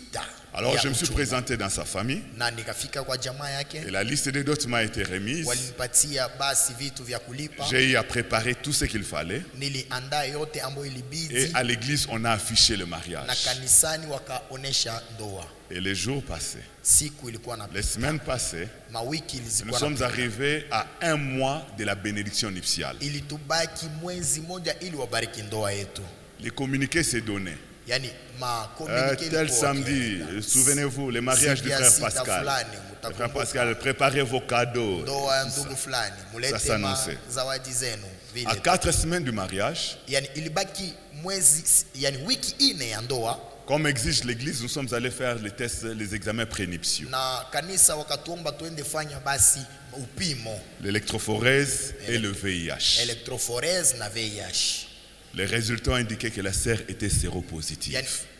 matokeo ilionyesha kwamba dada alikuwa na virusi. C'était une nouvelle troublante, vous pouvez vous imaginer. Ilikuwa habari moja ya kuchanganya ambao haungepasha fikiria. J'étais brisé, vous ne pouvez pas vous imaginer. Nilivunjwa moyo haungepasha fikiria. De l'hôpital, nous sommes allés faire les examens, j'étais allé retirer les résultats, j'étais seul et j'ai amené ça directement jusque chez le pasteur Maurice, chez lui à la maison. Yani nilikamata hii nini nikaipeleka kwa mchungaji mara moja. J'étais en larmes, brisé. Nilikuwa nikivunjwa na machozi. Jamais le pasteur Maurice m'avait vu dans cet état. Yani mchungaji bado haijanionaka kwa hii. Quand il me pose la question, Pascal, qu'est-ce qu'il y a? Akaniswali, Pascal, Je nini? n'avais même pas la force de parler. Sikukuwa hata na nguvu ya kuongea. Je lui ai présenté les résultats. Nikamuoneshea Il a lu. matokeo. Akasoma Et mon Dieu, na akasema Mungu wangu. à 4 semaines du mariage. Na kulibaki tu wiki 4 ili ndoa yangu.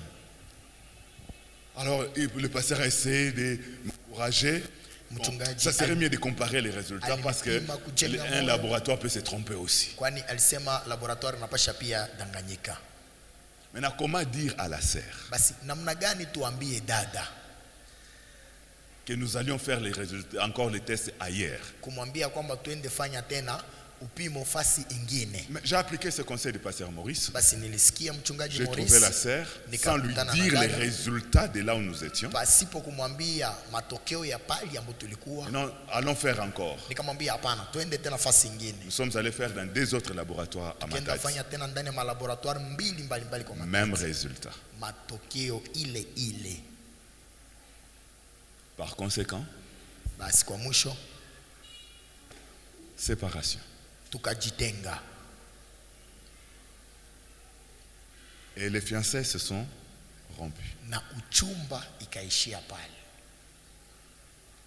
À l'époque, Kwa hiyo wakati j'étais devenu l'objet des sujets d'émissions des radios. nilikuwa basi misemo ya kusema kwa maradio. Vous voyez ces émissions-là où le journaliste, il fait connaître un dossier, un problème, et à téléphone ouvert, benga, peut sa position dans yo olobi nini na likambo Unajua wana. maemisio ya ita leta hali yako. J'ai écouté ça, ça c'est vraiment moi. Nilikuwa nasikia kusema hii ni mimi kabisa, Et là vous écoutez les avis des uns les autres. na kila Ah frère wana penza akumisa nzambe, nzamba lingie penza, nzamba lingie. ule mtu ashukuru kabisa Mungu, Mungu anampenda, Mungu anampenda. Quelqu'un d'autre appelle Mwingine dit anaita soki penza linga ki serwana, et seigneur karabala ye. Ilibidi tu kabisa muoe, ilibidi tu amuoe. Des avis partagés. Ya kila mtu alikuwa analeta mafikiri Ah, yake. Pascal. Pascal. Alors imaginez si pendant les fiançailles, Yani fikiria basi kama wakati ya uchumba nous avions fait des rapports sexuels. tulikutana kimwili. Parce que cette sœur dont je vous parle, elle n'est plus vivante. Hein? Elle est déjà décédée, elle est déjà enterrée sous la terre. Kwani ule dada mbona waambia alifariki na iko tena duniani. Si nous avions fait des rapports sexuels, Kama tulifanya tendo la ndoa, bien aimé, la sanctification est une bénédiction. mpendwa, utakaso ni baraka. Craindre Dieu, ce n'est pas nous priver de liberté, mais nous accorder de jouir pleinement de la vie que Dieu nous donne gratuitement et en abondance. Kuogopa Mungu haiko kujiima uhuru, basi kuishi maisha ambayo Mungu anatupatia kwa utele. 10e moyen Njia ya 10 de grandir dans la grâce. ya kugua ndani ya neema. Les paroles de bénédiction prononcées. Misemo ya baraka ambayo imetamka. Les paroles de bénédiction prononcées. Misemo ya neno ambayo imetamka. Notez et nous allons lire. Andika na tutasoma. Ephésiens chapitre 4, le verset 29. Waefeso sura ya 4 shairi ndogo 29. Compléterons d'autres textes après. Na tutongeza shairi ingine baada. Il est écrit. Imeandikwa.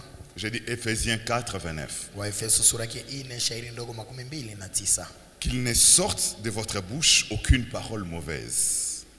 Mais s'il y a lieu, quelques bonnes paroles qui servent à l'édification et qui communiquent une grâce à ceux qui l'entendent. Amina. Donc de votre bouche, Yani kwa mdomo zenu qu'il sorte de bonnes paroles kuondoke misemo mazuri qui communiquent une grâce ambao inasema à ceux qui l'entendent. kwa wale ambao watasikia. Donc les paroles de la bouche Misemo ya midomo peuvent communiquer la grâce yanapasha kuleta pia neema à quelqu'un. kwa mtu moja. Comme aussi au moins de la bouche, Kama pia kwa midomo tu on peut maudire aussi quelqu'un. unapasha laani pia On mtu. peut prononcer des malédictions contre quelqu'un Unapasha sema misemo ya laana au kwa moyen de la bouche. kupitia midomo. Et la Bible nous recommande Na Biblia inatuomba à utiliser notre bouche kutumikisha midomo pour zetu libérer des paroles, ili tutoe des misemo bonnes paroles misemo nzuri qui seront en train de communiquer la grâce à ceux qui l'entendent. ambao itakuwa ikisema baraka kwa wale ambao wanaichunga. Alléluia. Amina. Alors de là, Basi on peut pale maintenant comprendre un certain nombre de versets bibliques, peut-être qu'on a toujours lu et puis on est passé vite. unapasha elewa pale misemo za kibiblia ambao kila mara ushasoma zaidi ulikuwa unapita mimi. Regardons les épîtres. Wakati tunaona barua, Je commence par les épîtres de Paul, tunaanza barua ya Paulo aux Romains, kwa Warumi, aux Corinthiens 1 et 2, kwa Wakorinto wa kwanza na ya pili, aux Galates, kwa Wagalatia, aux Philippiens, kwa Wafilipi, aux Éphésiens, kwa aux Waefeso, Colossiens, kwa aux Wakolosai, Thessaloniciens, kwa Watesalonika, à Timothée, à Tite, kwa à Philémon. Timotheo, Tito, Filemeo. Dans toutes ces épîtres, Na ndani ya hiyo barua vous zote trouverez cette phrase utakuta hii misemo qui revient, ambayo inarudi: que la grâce et neema la paix na vous salama soient données de la part de Dieu notre Père kwa kutoka kwa Baba et de Mungu Jésus-Christ wetu notre na Seigneur. Yesu Kristo Bwana wetu. Cette phrase est répétée à l'introduction de chacune de ces épîtres. Hii misemo imerudi kwa ingilio ya kila barua. Paul savait prononcer des paroles qui communiquent la grâce Paulo aux églises. alijua kusema neno ambayo inaleta neema kwa makanisa. Bien-aimés dans le Seigneur, Mpendwa ndani ya chaque Kristo, jour dans ce programme de séminaire, on termine par des temps de prière. kila siku ndani ya mpango ya semina tunamaliza na wakati ya Et maombi. moi aussi, je termine par prononcer des paroles déclarant la grâce et la bénédiction sur vous. Basi mimi pia namaliza kwa kusema neno la baraka juu Ce yenu. n'est pas pour rien. Haiko bure. Si quelqu'un ne comprend pas les principes spirituels, Kama mtu aelewe njia ya il peut kiroho, penser que c'est du folklore. anaweza fikiria kwamba ni mateatre. Non, ce n'est pas du folklore, Haiko mizaa, mais c'est une opération spirituelle basi ni kitu ya kiroho qui fait libérer la grâce sur les gens. ambao inatoa neema juu ya watu. Vous savez, Dieu n'a pas créé le monde avec une autre matière première si ce n'est sa parole. Yani Mungu hakuumba dunia na kitu ingine kama haiko tu neno lake. La Bible nous rapporte Biblia inatuambia dans l'évangile de Jean chapitre 1er, ndani ya Injili ya Yohane sura à ya partir du premier verset, sura ya kwanza, qu'au commencement était la parole. kwa mwanzo kulikuwa neno, La parole était avec Dieu neno ilikuwa pamoja na et la Mungu parole était na Dieu. neno ilikuwa Mungu. Elle était au commencement avec Dieu Ilikuwa pamoja na et Mungu toute chose a été faite par elle. na kitu yote ilifanyika Et rien de naye. ce qui a été fait n'a été fait sans elle. Hakuna kitu ambacho ilifanyika En pasipo elle yao. était la vie Ikaleta et uzima. la vie était la lumière des hommes. Uzima ilikuwa nuru ya La wanadamu. lumière qui venait dans le monde éclaire tout homme. Na hiyo nuru ambayo ilifika ulimwengu na ikaangazia mtu yote. Il eut un homme. Kulikuwa mtu, Son nom est Jean. jina lake ni Il Yohane. n'était pas la lumière, Hakukuwa nuru, mais il vint pour rendre témoignage à la lumière. basi akakuwa ili ashuhudie nuru. Mais les hommes ne reçurent pas son Basi témoignage. watu hawakupata ushuhuda yake. Mais Lakini à ceux qui l'ont reçu, kwa wale ambao à ceux qui walimpokea, croient en son nom, wale ambao wanaamini il jina leur a donné lake, le pouvoir de devenir enfants de Dieu, aliwapatia uwezo ya kukuwa wana wa Mungu. lesquels sont nés Wale ambao wakuzaliwa ni du sang, hapana na damu ni de la chair, ama ni mwili de la volonté de l'homme, ama mapenzi ya mwanadamu, mais de Dieu. basi na Mungu. Et la parole a été faite Na chair. neno ilifanywa mwili, Elle a habité parmi nous, yukakala miongoni mwetu, pleine de grâce et de vérité. na neema mengi zaidi.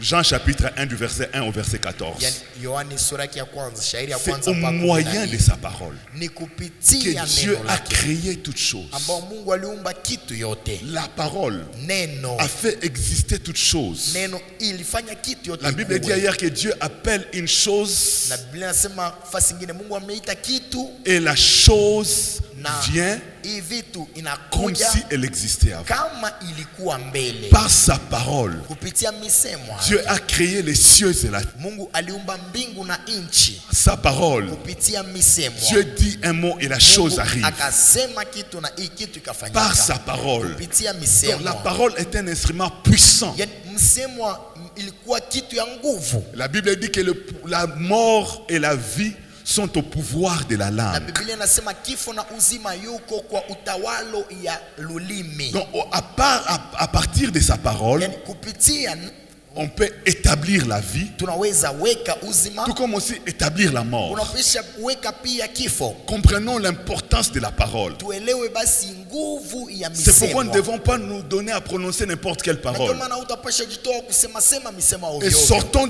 bouche des paroles négatives, Misemo za mbaya, les paroles de mort, misemo ya les kifo, paroles de misère, misemo ya des laana, paroles de détresse, misemo ya les kilio, paroles d'échec, misemo ya des kushindwa, paroles d'incapacité, misemo ya des kutokuwa paroles na nguvu, d'impossibilité. misemo ya Faisons isiyowezekana. un effort pour sortir de nos bouches ces expressions-là, Tufanye nguvu ili tuondoshe kwa midomo yetu hii parce qu'elles ne misemo, servent qu'à établir et à renforcer ces choses que nous prononçons. kwani hii misemo imekuwa kwa ajili ya kutimiza ama kuangusha kitu ambacho tunasema. Ah, moi vraiment, je ne sais pas pourquoi dans ma vie tout ne marche pas bien. Oh, mimi kabisa sijui kama maishani mwangu kwa nini kitu haendelee vizuri. Quand tu prononces une telle parole, Wakati unasema vile, tu renforces le mal contre ta yani vie. Tu unashimamisha renforces, ubaya, tu affermis la misère ou la détresse contre ta propre personne. unashimamisha mateso kufuatana kujua maisha yako. Plusieurs personnes se maudissent elles-mêmes sans le savoir. Watu wengi wanajilaani pasipo kujua. Et tu peux dire non, ce que j'ai dit c'est vrai. Na unasema ndio, yale ambayo unasema ni kweli. C'est vrai. Ndio ni kweli. La réalité n'est pas la vérité. Basi yale ambayo unaona haiko yale ambayo ni kweli. Il y a une différence entre la réalité et la vérité. Kuna tofauti miongoni mwa yale ambayo unaona na miongoni mwa yale ambayo ni kweli. La réalité et la vérité peuvent s'opposer. Yale ambayo unaona na yale ambayo unaishi inapasha pingana. La vérité, c'est que Dieu nous a placés sous la grâce. Yani ya ukweli ni ya kwamba Mungu ametuweka chini ya neema. La réalité vécue peut être qu'on est en train de vivre comme si la grâce n'existait pas. Yale ambayo unaishi ni ukiishi kama neema haiko. Maintenant, que dois-je faire? Basi nifanye nini? M'accrocher à la réalité Nijishike ou na m'accrocher à la vérité? nijishike na ukweli ama na yale ambayo naona. À chacun de jouer, Kila mtu achague. de choisir les camps. Uchague kambi lako. Si Kama je parle selon la réalité, naongea kufuatana na yale ambayo naishi, je fortifie la réalité, hapo nashimamisha imara hii ambayo naishi. je laisse la vérité l'entendre. Naacha ukweli kupumzika. Mais si, Kama malgré les réalités, ingalau yale ambayo naishi, connaissant la vérité divine, nikijua ukweli ya mbingu, je préfère prendre du côté de la vérité. napenda nikamate yale ambao ni kweli. Même si la réalité n'est pas conforme à la Hata vérité, kama yale ambayo naishi hailinganishwi na yale ambayo ni mais je me kweli. donne la vérité de Dieu. Najitoa kuamini ukweli ya Mungu, Penser la vérité kufikiria ukweli ya Mungu et à déclarer de ma bouche la vérité de na Dieu. kutangaza ukweli ya Mungu kwa midomo yangu. Si je m'applique, je m'exerce ainsi, Nikijitoa na kuishi vile, je serai en train d'affaiblir la force des réalités contraires. hapa nitakuwa nikivunja nguvu ya yale ambayo Et ces naishi, réalités contraires finiront par plier na bagage hiyo ambayo naishi itaanza funga mzigo et céder les terrains. na kuacha Et fasi. c'est la vérité qui va se manifester et devenir réalité. Ukweli itajionyesha nimekuwa basi yale ambayo tunaishi. Je vous dis le principe spirituel. Nawapatia njia ya kiroho. Ça que ça fait. Ndio. Si vous ne le saviez pas, Kama ukuwa najua, appliquez cela désormais dans votre vie. uyatimize tangu leo maishani mwako. Vous serez en train de voir les résultats. Na utaona matokeo. Ne dépendez plus votre vie aux réalités. Yani msiweke maisha yenu chini ya yale ambayo mnaona na Vivons mnaishi. selon la vérité. Tuishi kufuatana ukweli. Et la vérité écrasera les réalités Na contraires. hii ukweli itaribu yale ambayo tunaishi. Alléluia. Amina. Et nos réalités deviendront les réalités selon la vérité. Na yale ambayo tunaishi itakuwa ukweli kufuatana ukweli ya mbingu. Or la vérité affranchit. Na ukweli yanaweka kuwa La huru. vérité bénit. Ukweli yanabariki. La vérité guérit. Ukweli Ukweli yanapona. La vérité libère. Ukweli yanafungua. La vérité fait prospérer. Ukweli yanastawisha. La vérité fait vivre en abondance. Ukweli imeweka mtu aishi kwa utele. J'accroche ma vie sur la vérité. Naweka maisha yangu kwa ukweli. Si je vais être balancé, Kama napasha eh oui, je serai balancé, hiyo mais nitakuwa accroché à la basi vérité. najishika na ukweli. Et viendra le jour Na kutakuwa siku où la réalité va disparaître, ambao yale ambayo naishi la itakwenda, réalité va changer, itabadilika parce que la vérité est éternelle. kwani ukweli ni milele. La réalité est passagère ou temporaire. Yale ambayo tunaishi ni ya kupita na ni ya muda. Quelles sont les paroles que nous Ni prononçons? mamisemo gani tunatamka? Ngai nazanga makila mabata. Mimi niko na damu wa bata. Ngai makambo kenda liboso te. Oh, mimi mambo yaendelee mbele. Ngai sona koti na likambo moko ifo ebebaka. Nikiingia kwa kitu mwaki inabidi tu iharibike. Ngai sona sala mombongo ikenda liboso te. Nikipenda nifanye biashara iendeke mbele. Moi vraiment je ne sais pas qu'est-ce que moi je dois faire dans la vie. Tout ce que moi j'ai fait ça ne marche pas. Yote ambayo nafanya Tu iendelee. es en train de te maudire. Unajilaani. Tu es en train de bloquer. Unajifunga. Écoute, Sikiliza. si ça n'a pas marché, Kama haikuendelea, je dis, nasema cette fois-ci ça n'a pas. hii maraba haiendelee. Mais je sais Basi najua que dans ma vie, ya kwamba maishani ça mwangu marchera. itaendelea tu. Ne fût-ce que ça. Ndio ile tu. Alléluia. Amina. Ne fût-ce que ça. Ile tu. Le dire comme cela, Kusema tu détruis la force du négatif unaharibu nguvu ya et tu renforces la force du na positif. unashimamisha nguvu ya C'est vema. cela la foi Ni hiyo qui imani déplace les montagnes, ambayo inaondoa mlima, qui transforme les situations. ambayo inabadili mambo. Oui. Ndio. Souvenez-vous de Jésus qui a dit à Jairus, Kumbuka Yesu ambaye aliambia Yairo, alors qu'on lui a dit que ta fille est morte, na wakati walimwambia mwanako amefariki, arrête d'importuner les maîtres. acha kusumbua mwalimu. Jésus dit à Jairus, Yesu akamwambia Yairo, crois seulement. wewe amini tu. Alléluia. Amina. Crois seulement. Wewe amini tu. Crois quand ta Yani uamini wakati mwanamke wa mtoto wako anagonjwa, et maintenant que ta fille est morte, na gisi mtoto wako amefariki sasa, crois encore. wewe amini tena. Alléluia. Amina. Donc le Seigneur veut que nous soyons de ceux-là qui croient, peu importe le déroulement des situations. Bwana anapenda tukue wale ambao wanaamini ingalau shida kubadilika. Si Lazare est mort, est malade, Kama Lazaro anagonjwa, crois que je peux le guérir. amini ya kwamba ninaweza mponya. Si Lazare meurt, Lazaro akifariki, crois que je peux le amini ressusciter. ya kwamba naweza kumfufua. Alléluia. Amina. Et si Lazare mort est enterré sans que je sois venu, Na kama Lazaro amefariki na kuzikwa pasipo et nikuje, que son corps est na décomposé, mwili wake inaanza haribika, malgré cela, ingalau hiyo, crois qu'il peut ressusciter wewe aujourd'hui. amini tu anapasha fufuka. Donc malgré l'évolution des situations, Ingalau kuendeleo ya hali, reste seulement à croire. wewe baki tu ukiamini. Continue à être positif. Endelea tu kukua Continue kuamini. à garder espérance. Utie tu tumaini. Rien n'est impossible à Dieu. Hakuna kitu ambacho ni kigumu kwa Mungu. Lazare était malade de quelle maladie? La Bible n'avait jamais dit. Lazaro aligonjwa magonjwa gani? Biblia haikusema. Prenons qu'il avait un problème de reins. Tufikiri kwamba alikuwa na mambo ya roho Reins étaient foutus. na haikukuwa na uwezekano, Et cela a causé la mort. na ilileta kifo yake, Et puis il a été enterré. na akazikwa, Et puis son corps s'est décomposé. na mwili wake ikaanza haribika. Quand le corps se décompose, Wakati mwili ulikuwa unaharibika, les viscérales, les organes internes se décomposent les premiers. yani mavitu vya tumbu Ou inaanza les haribika kwanza. viscères, l'estomac, les intestins, le poumon et tout ça. Intestin, mapumo, Les cerveaux, maservo, tout ça. ile Ce yote. sont les os, les cheveux, les ongles qui restent plus longtemps. Ni nywele na tena vidole ambayo inaendelea kwanza kudumu. Lazare est mort peut-être des problèmes des reins. Yani Lazaro alifariki, tufikirie na mambo ya rein. Prenons peut-être qu'il est mort de tuberculose. Yani tufikirie kwamba alifariki na Donc le poumon tuberculose, était entamé pumo iliguswa et puis il est mort. na akafariki. Et voici il est décomposé. Na tazama sasa anaanja haribika. Tous les organes internes sont foutus. Vitu vyote vya ndani haina tena Ce n'est nguvu. plus un seul organe, Haiko tena mais kitu moja, tous les cerveaux basi vyote foutus. yote Le inaharibika. cœur biologique foutu. Roho Le poumon, inavunjika. les Poumon, pancréas, pancréas, les intestins, intestin, les reins, rein, tout foutu. yote haiendelee. La chair, mwili foutu. haiendelee. Mais le jour où Jésus se présente Basi siku ambayo Yesu akafika devant sa tombe, mbele ya kaburi yake, il dit Lazare, akasema Lazaro, sors. sors. Et la Bible dit, na Biblia inasema les morts sortis. na mufu akaamuka kutoka. Que cette parole-là, Imesemwa tu, Lazare sort. Lazare Vous toka. savez ce qui s'est fait à cet instant-là? Unajua nini ilifanyika ile wakati? Le cerveau de Lazare qui était pourri s'est récréé. Lazaro mafikiri ama servo L'estomac s'est récréé. bongo Les ikaudia. intestins se sont récréés. Estoma ikarudi. Les reins se sont récréés. Marezi ikarudi. Le foie s'est récréé. Roho ikarudi Donc, tena.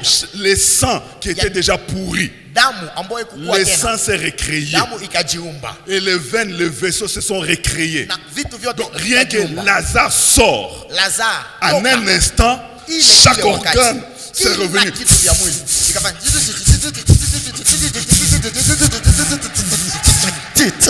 Chaque organe est revenu à kila l'existence. sehemu ya mwili ikarudi tena. Alors qu'il était hors d'un organe qui ne fonctionnait plus. Na kisi hata kama ikuwa natumika tena. Maintenant, voici à l'instant, chaque organe du sommet de la tête jusqu'à la plante de ile son pied, wakati, chaque toka organe, kwa kichwa chaque mpaka membre, chaque kila sehemu articulation, ya mwili, tout kila est yote, revenu à l'existence. yote ikarudi kuishi tena.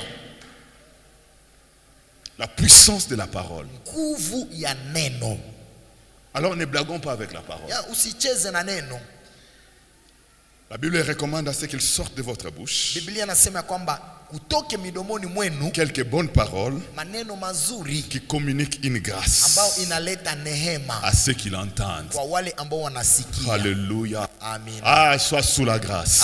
Uwe chini ya Vis neema. sous la grâce. Ishi chini ya Vis neema. fait de la grâce. Wewe uishi chini ya Et que nguvu ya neema. ces effets se multiplient dans ta Na vie. matokeo yake Que la ionekane grâce de zaidi Dieu maishani soit mwako. abondante sur ta vie. Neema ya Bwana iwe kwa utele kwa maisha Au yako. nom de Jésus-Christ. Katika jina la Yesu. Voyez comment les apôtres pouvaient bénir les gens. Tuone gisi watume wangipasha bariki watu. Écoutons Paul aux Galates. Tusikilize Paulo mitume kwa Wagalatia. Galates chapitre 6, le verset 18. Wagalatia sura ya 6 shairi ndogo 18. Galates 6, 18. Wagalatia sura ya 6 shairi ndogo ya 18. Il est écrit, Imeandikwa, frères, wandugu, que la grâce de notre Seigneur Jésus-Christ neema ya Bwana Yesu Kristo wetu soit avec votre esprit. iwe na roho zenu. Et il ajoute, Na Amen. kuongeza, amina. Donc ça, c'est une parole pour laquelle quelqu'un doit dire Amen. Hii ni neno ambao mtu anapasha sema amina. Donc vous avez vu Amen dans votre Bible, n'est-ce pas? Umeona amina ndani ya Biblia zetu. L'Amen, ce n'est pas d'aujourd'hui. Amina haianze leo. L'Amen veut dire ainsi soit-il. Amina inamaanisha ifanyike vile. Amen veut dire qu'il s'accomplisse cette parole qui est dite. Amina inamaanisha itimizwe hii neno ambayo Donc imesemwa. quand je dis Amen, je m'approprie. J'ai saisi cette parole pour moi. Nikisema amina nashika hii neno kwa ajili yangu. L'apôtre Paul déclare aux chrétiens de la ville de Galates Paulo mitume anaambia Wakristo wa mji wa que la Galatia grâce du Seigneur ya Jésus-Christ kwamba neema ya Bwana Yesu Kristo soit avec votre esprit. iwe na roho zenu. Tiens, Eh,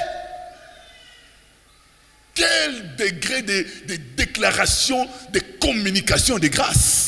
kiwango gani ya misemo ya neema. Que la grâce de notre Seigneur Jésus-Christ Neema ya Bwana Yesu Kristo soit wetu avec votre esprit. iwe na roho Et zenu. puis il ajoute Amen. Na anaongeza kusema Donc amina. avant même que les chrétiens de Galates ne disent Amen, Yani- Paul déjà a lobé bango déjà Amen à place de bango. Il dit Mbele ya kwamba wapese kusema, Amen. Petro amesema fasi yao amina. Alors qu'est-ce que ça veut dire? Yanamaanisha nini? Que la grâce de notre Seigneur Jésus-Christ soit avec votre esprit. Yani neema ya Bwana Yesu Kristo iwe na maroho zenu. Qu'est-ce que cela veut dire? Ile yanamaanisha nini? Ah, mon Sikiliza. Dieu, ce n'est pas une parole en l'air. Haiko neno tupu. Paul, c'est quelqu'un de dimension. Petro ni mtu wa Il makiwango. sait ce qu'il vient de dire. Anajua yale ambayo amesema. Vous avez lu, peut-être vous n'avez pas compris. Ulisoma saa zingine Moi, ukuelewa. j'ai posé la question. Mimi J'ai niliswali. dit, Paul, Nikasema Paulo, quand tu disais ça, wakati ulikuwa unasema qu'est-ce que hivi, ça signifiait? ilikuwa inamaanisha nini? Paul ne me répond pas Petro hakunijibu. parce qu'il est déjà mort. Paulo hakunijibu kwani alifariki. J'ai dit alors, Saint-Esprit, Nikasema basi Roho tu es Mtakatifu, vivant. wewe unaishi. Qu'est-ce que cette parole veut Hii dire? neno yanamaanisha nini? Le Saint-Esprit a dit, Pascal, Roho Mtakatifu kaniambia je suis Pascal, l'esprit de la vérité. mimi ni roho ya kweli Je conduis dans toute la vérité ambao naongoza kwa ukweli et yote j'enseigne na choses. nafundisha kitu yote. Parce que tu es Kyrie. Kwani wewe unapenda Je ujue, vais t'apprendre ce que ça signifie. nitakufunza yale ambayo yanamaanisha. Alors écoutons l'enseignement du Basi Saint-Esprit sikiliza mafundisho ya Roho à Mtakatifu propos de cette parole. kufuatana hii neno. Dieu nous a créé esprit, âme et corps. Yani Mungu alitumba na mwili, roho na nafsi. Le corps physique, c'est cette partie visible et matérielle que nous voyons les uns des autres, Mwili ni yale ambayo tunaona, tunagusa mmoja na mwingine ana, qui est composé de tous les organes ambao imekuwa na sehemu mbalimbali physiologiques. ya kimwili. Ça, c'est le corps. Hii imekuwa mwili. Mais l'homme n'est pas seulement le corps Yani physique. mtu haiko tu mwili, Nous avons aussi l'âme. tuna mwili, tuna pia nafsi. L'âme, c'est ce qui distingue l'homme d'un homme avec un autre, Nafsi ni yale ambayo inatofautisha mtu na mtu mwingine, d'une personne d'avec une autre. mtu mmoja na ule mtu mwingine, Parce que c'est là que se trouve notre personnalité individuelle. na ni pale njo kuna umutu wetu wa ubinafsi. C'est là que se trouvent nos émotions, Ni pale njo kunakuwa maaja zetu, notre volonté, hitaji yetu, notre entendement ou notre intelligence, mafikiri yetu na akili yetu, et qui nous distingue les uns les autres. na inatutofautisha wamoja na wengine. On peut être des jumeaux, Tunapasha kuwa avoir mapasa, une même physiologie, tuna uso moja, mais ne pas avoir le même caractère. basi hatuna tabia moja, Parce que nous sommes des âmes différentes. kwani tuko watu wawili mbalimbali. Ça, c'est Hii ni kitu moja. la troisième dimension de notre être, Na kiwango ya tatu ya umutu c'est wetu notre esprit. imekuwa roho yetu. Notre âme, parce qu'elle possède l'intelligence, nous permet de comprendre, de saisir des notions de la vie, la science, les données quelconques, etc. Ça, c'est l'intelligence qui enregistre et qui a cette capacité-là. Nafsi yetu gisi inakuwa na akili, imeturuhusu tuelewe sayasa, tuelewe vitu vile vingine.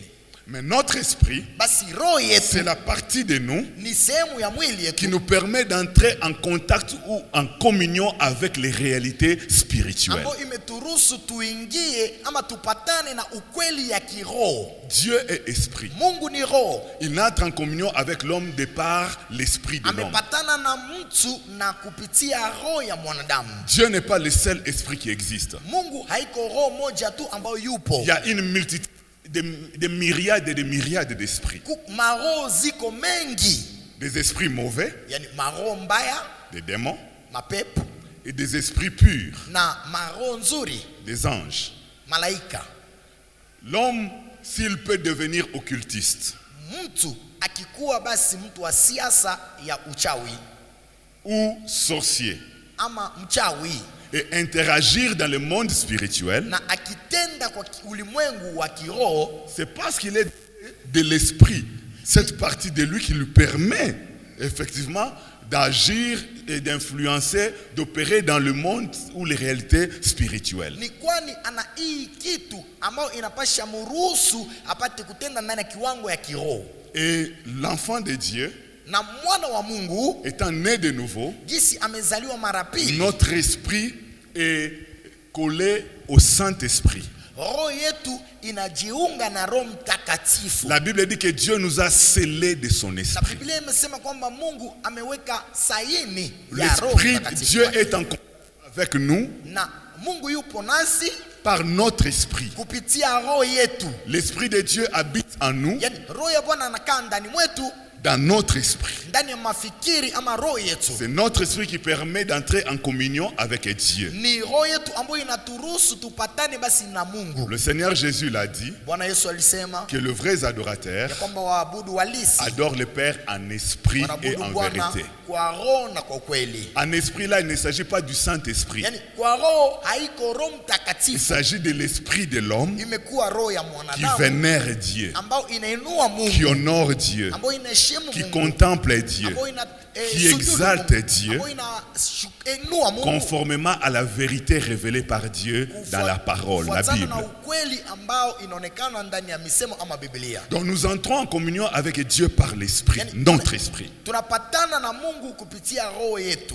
Alors tel que Dieu a créé l'homme, Na jinsi Mungu aliumba mwanadamu, notre esprit devait être au-dessus par rapport aux deux autres parties de notre être, c'est-à-dire âme et corps. yani roho yetu ingipasha kuwa juu ya sehemu mbili ya mwili, yani nafsi na mwili. C'était ça la position d'Adam avant le péché. Ndiyo, ile ilikuwa hali ya Adamu mbele ya zambi. Le péché a entraîné la chute de notre esprit, Zambi ikatuma basi roho yetu ianguke. c'est-à-dire la coupure entre notre esprit Dieu. Na ikafanya kwamba mwili wetu, roho yetu na Mungu hakukuwa mapatano. Non pas que notre esprit a disparu au-dedans de nous. Haiko kusema roho yetu imepotea ndani mwetu. La mort spirituelle ne consiste pas à la disparition de l'esprit de l'homme, Yani, plutôt kifo ya à kimwili haiko l'incapacité de l'esprit de l'homme d'entrer en communion avec Dieu Basi, qui est esprit. imekuwa kwa hali ambao roho ya mtu haitapatana na roho ya Mungu ambao ni kiroho. Oh, que Dieu fasse grâce à chacun de nous de comprendre ces choses. Mungu atusaidie kila mtu aelewe hii kitu.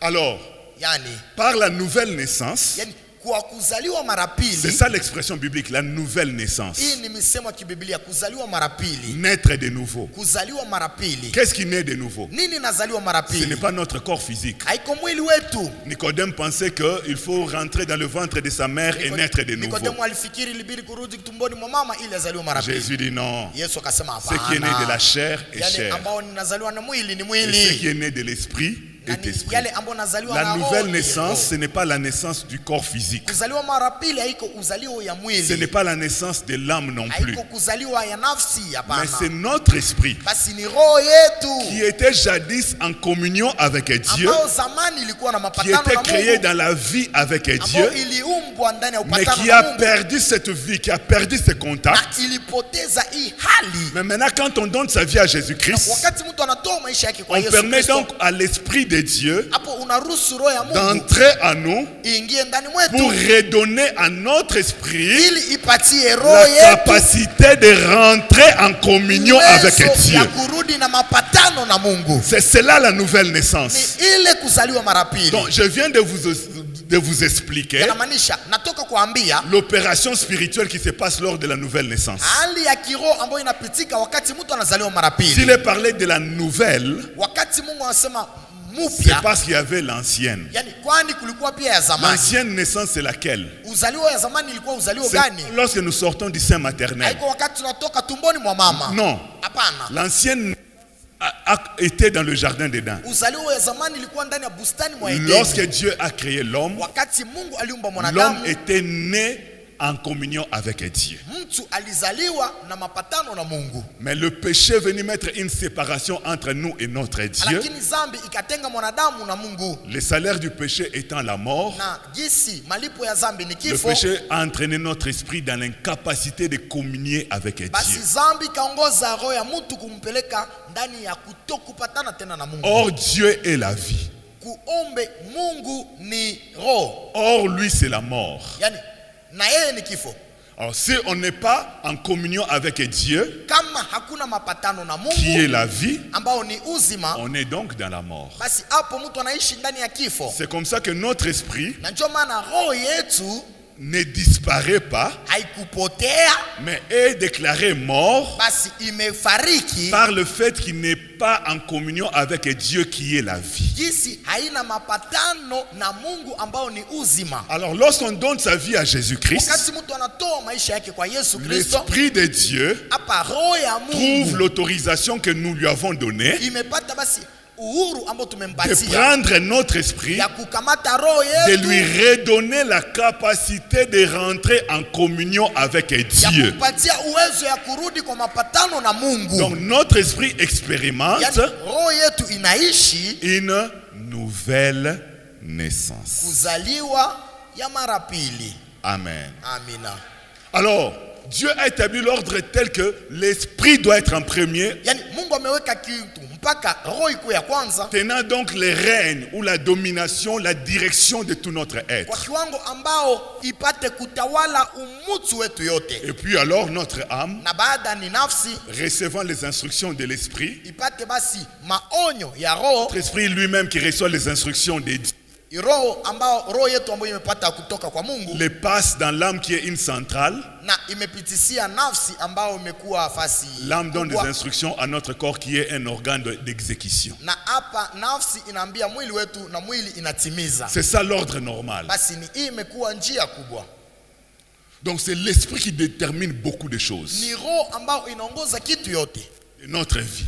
ya maisha yetu. Vous savez, la Bible dit Biblia que inasema l'esprit de l'homme le soutient dans la main. yani roho ya mwanadamu imemwongoza kwa ubaya. Notre esprit détermine beaucoup de choses. Yani roho yetu imejua kitu mengi. Alors l'apôtre Paul Basi Paulo mitume bénit les chrétiens de Galate akabariki wa Wakristo wa Galatia, frères, wa ndugu, que la grâce de notre Seigneur Jésus-Christ neema ya Bwana Yesu Kristo soit wetu avec votre esprit. iwe na roho zenu. Donc, il veut que la grâce du Seigneur Jésus s'attache et fonctionne au niveau de leur esprit. Amependa kwamba neema ya Bwana Yesu itembee na itende kwa roho yao. Or, l'esprit, c'est la racine même de notre être. Na roho imekuwa msingi. C'est la base même de notre vie, de notre existence. Imekuwa msingi ya maisha yetu. Alors, si, comme la Bible dit par ailleurs, que si les racines sont saintes, Non. les restes sont bénis. Biblia inasema kama mzizi yuko takatifu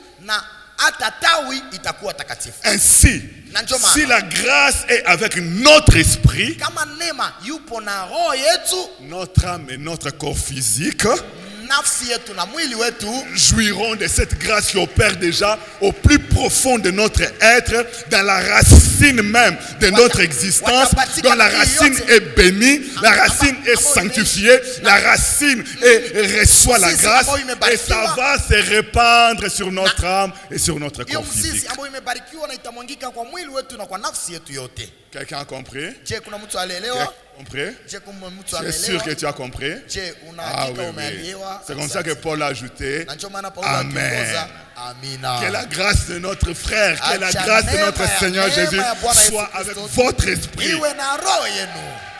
Votre esprit ne doit plus être enfermé dans une Roho bouteille. yenu haitapasha kuwa tena imefungwa Votre ndani ya esprit ne doit chupa. plus fermé dans une forêt. Haitapasha kuwa Votre tena esprit ndani ya ne peut pas jangwa. être bloqué dans une prison Haitapasha spirituelle. kuwa ndani Que ya la jela grâce ya de notre kiroho. Seigneur Neema ya Bwana Yesu Jésus-Christ Kristo soit avec votre iwe na esprit. roho yenu. Alléluia. Amen. Soit avec votre esprit. Iwe na roho yenu. Racine de votre être. Ipate kwa msingi Avec la profondeur de votre existence. na msingi wa umutu Avec wenu. l'être la plus profonde de votre Na personnalité. mzizi wa umutu wenu La grâce yote. à ce niveau-là. Ne- Et Neema si kwa la hii grâce kiwango. opère à ce niveau-là, Yani, neema itende kwa hii kiwango l'âme va jouir de la grâce. ambao tutaishi Le neema. corps va jouir de la grâce. Mwili itaishi Et tous neema. les domaines de la vie bénéficieront de la Na grâce. kiwango yote ya maisha kutakuwa neema. Alléluia. Amina. S'il a dit ça Kama alisema hivi hier, kwa wengi, il pouvait le dire aussi à l'individu. angipasha ambia pia mtu peke yake, Et il a dit ça aussi à un individu. na aliambia pia mtu moja, Philémon. Filemon. Philémon chapitre, le livre n'a qu'un seul chapitre, chapitre premier, Filemon ni sura ya kwanza, le verset 25. shairi ndogo 21.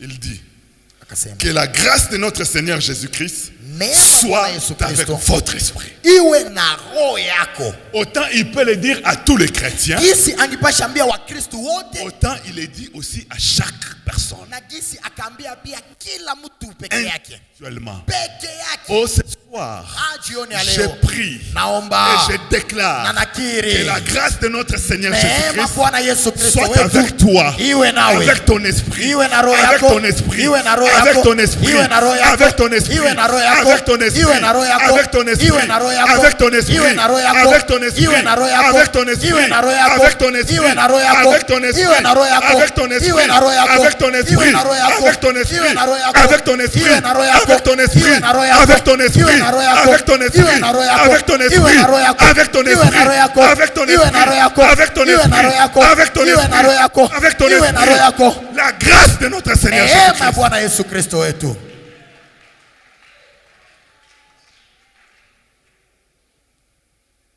Là, j'ai fini la matière d'hier.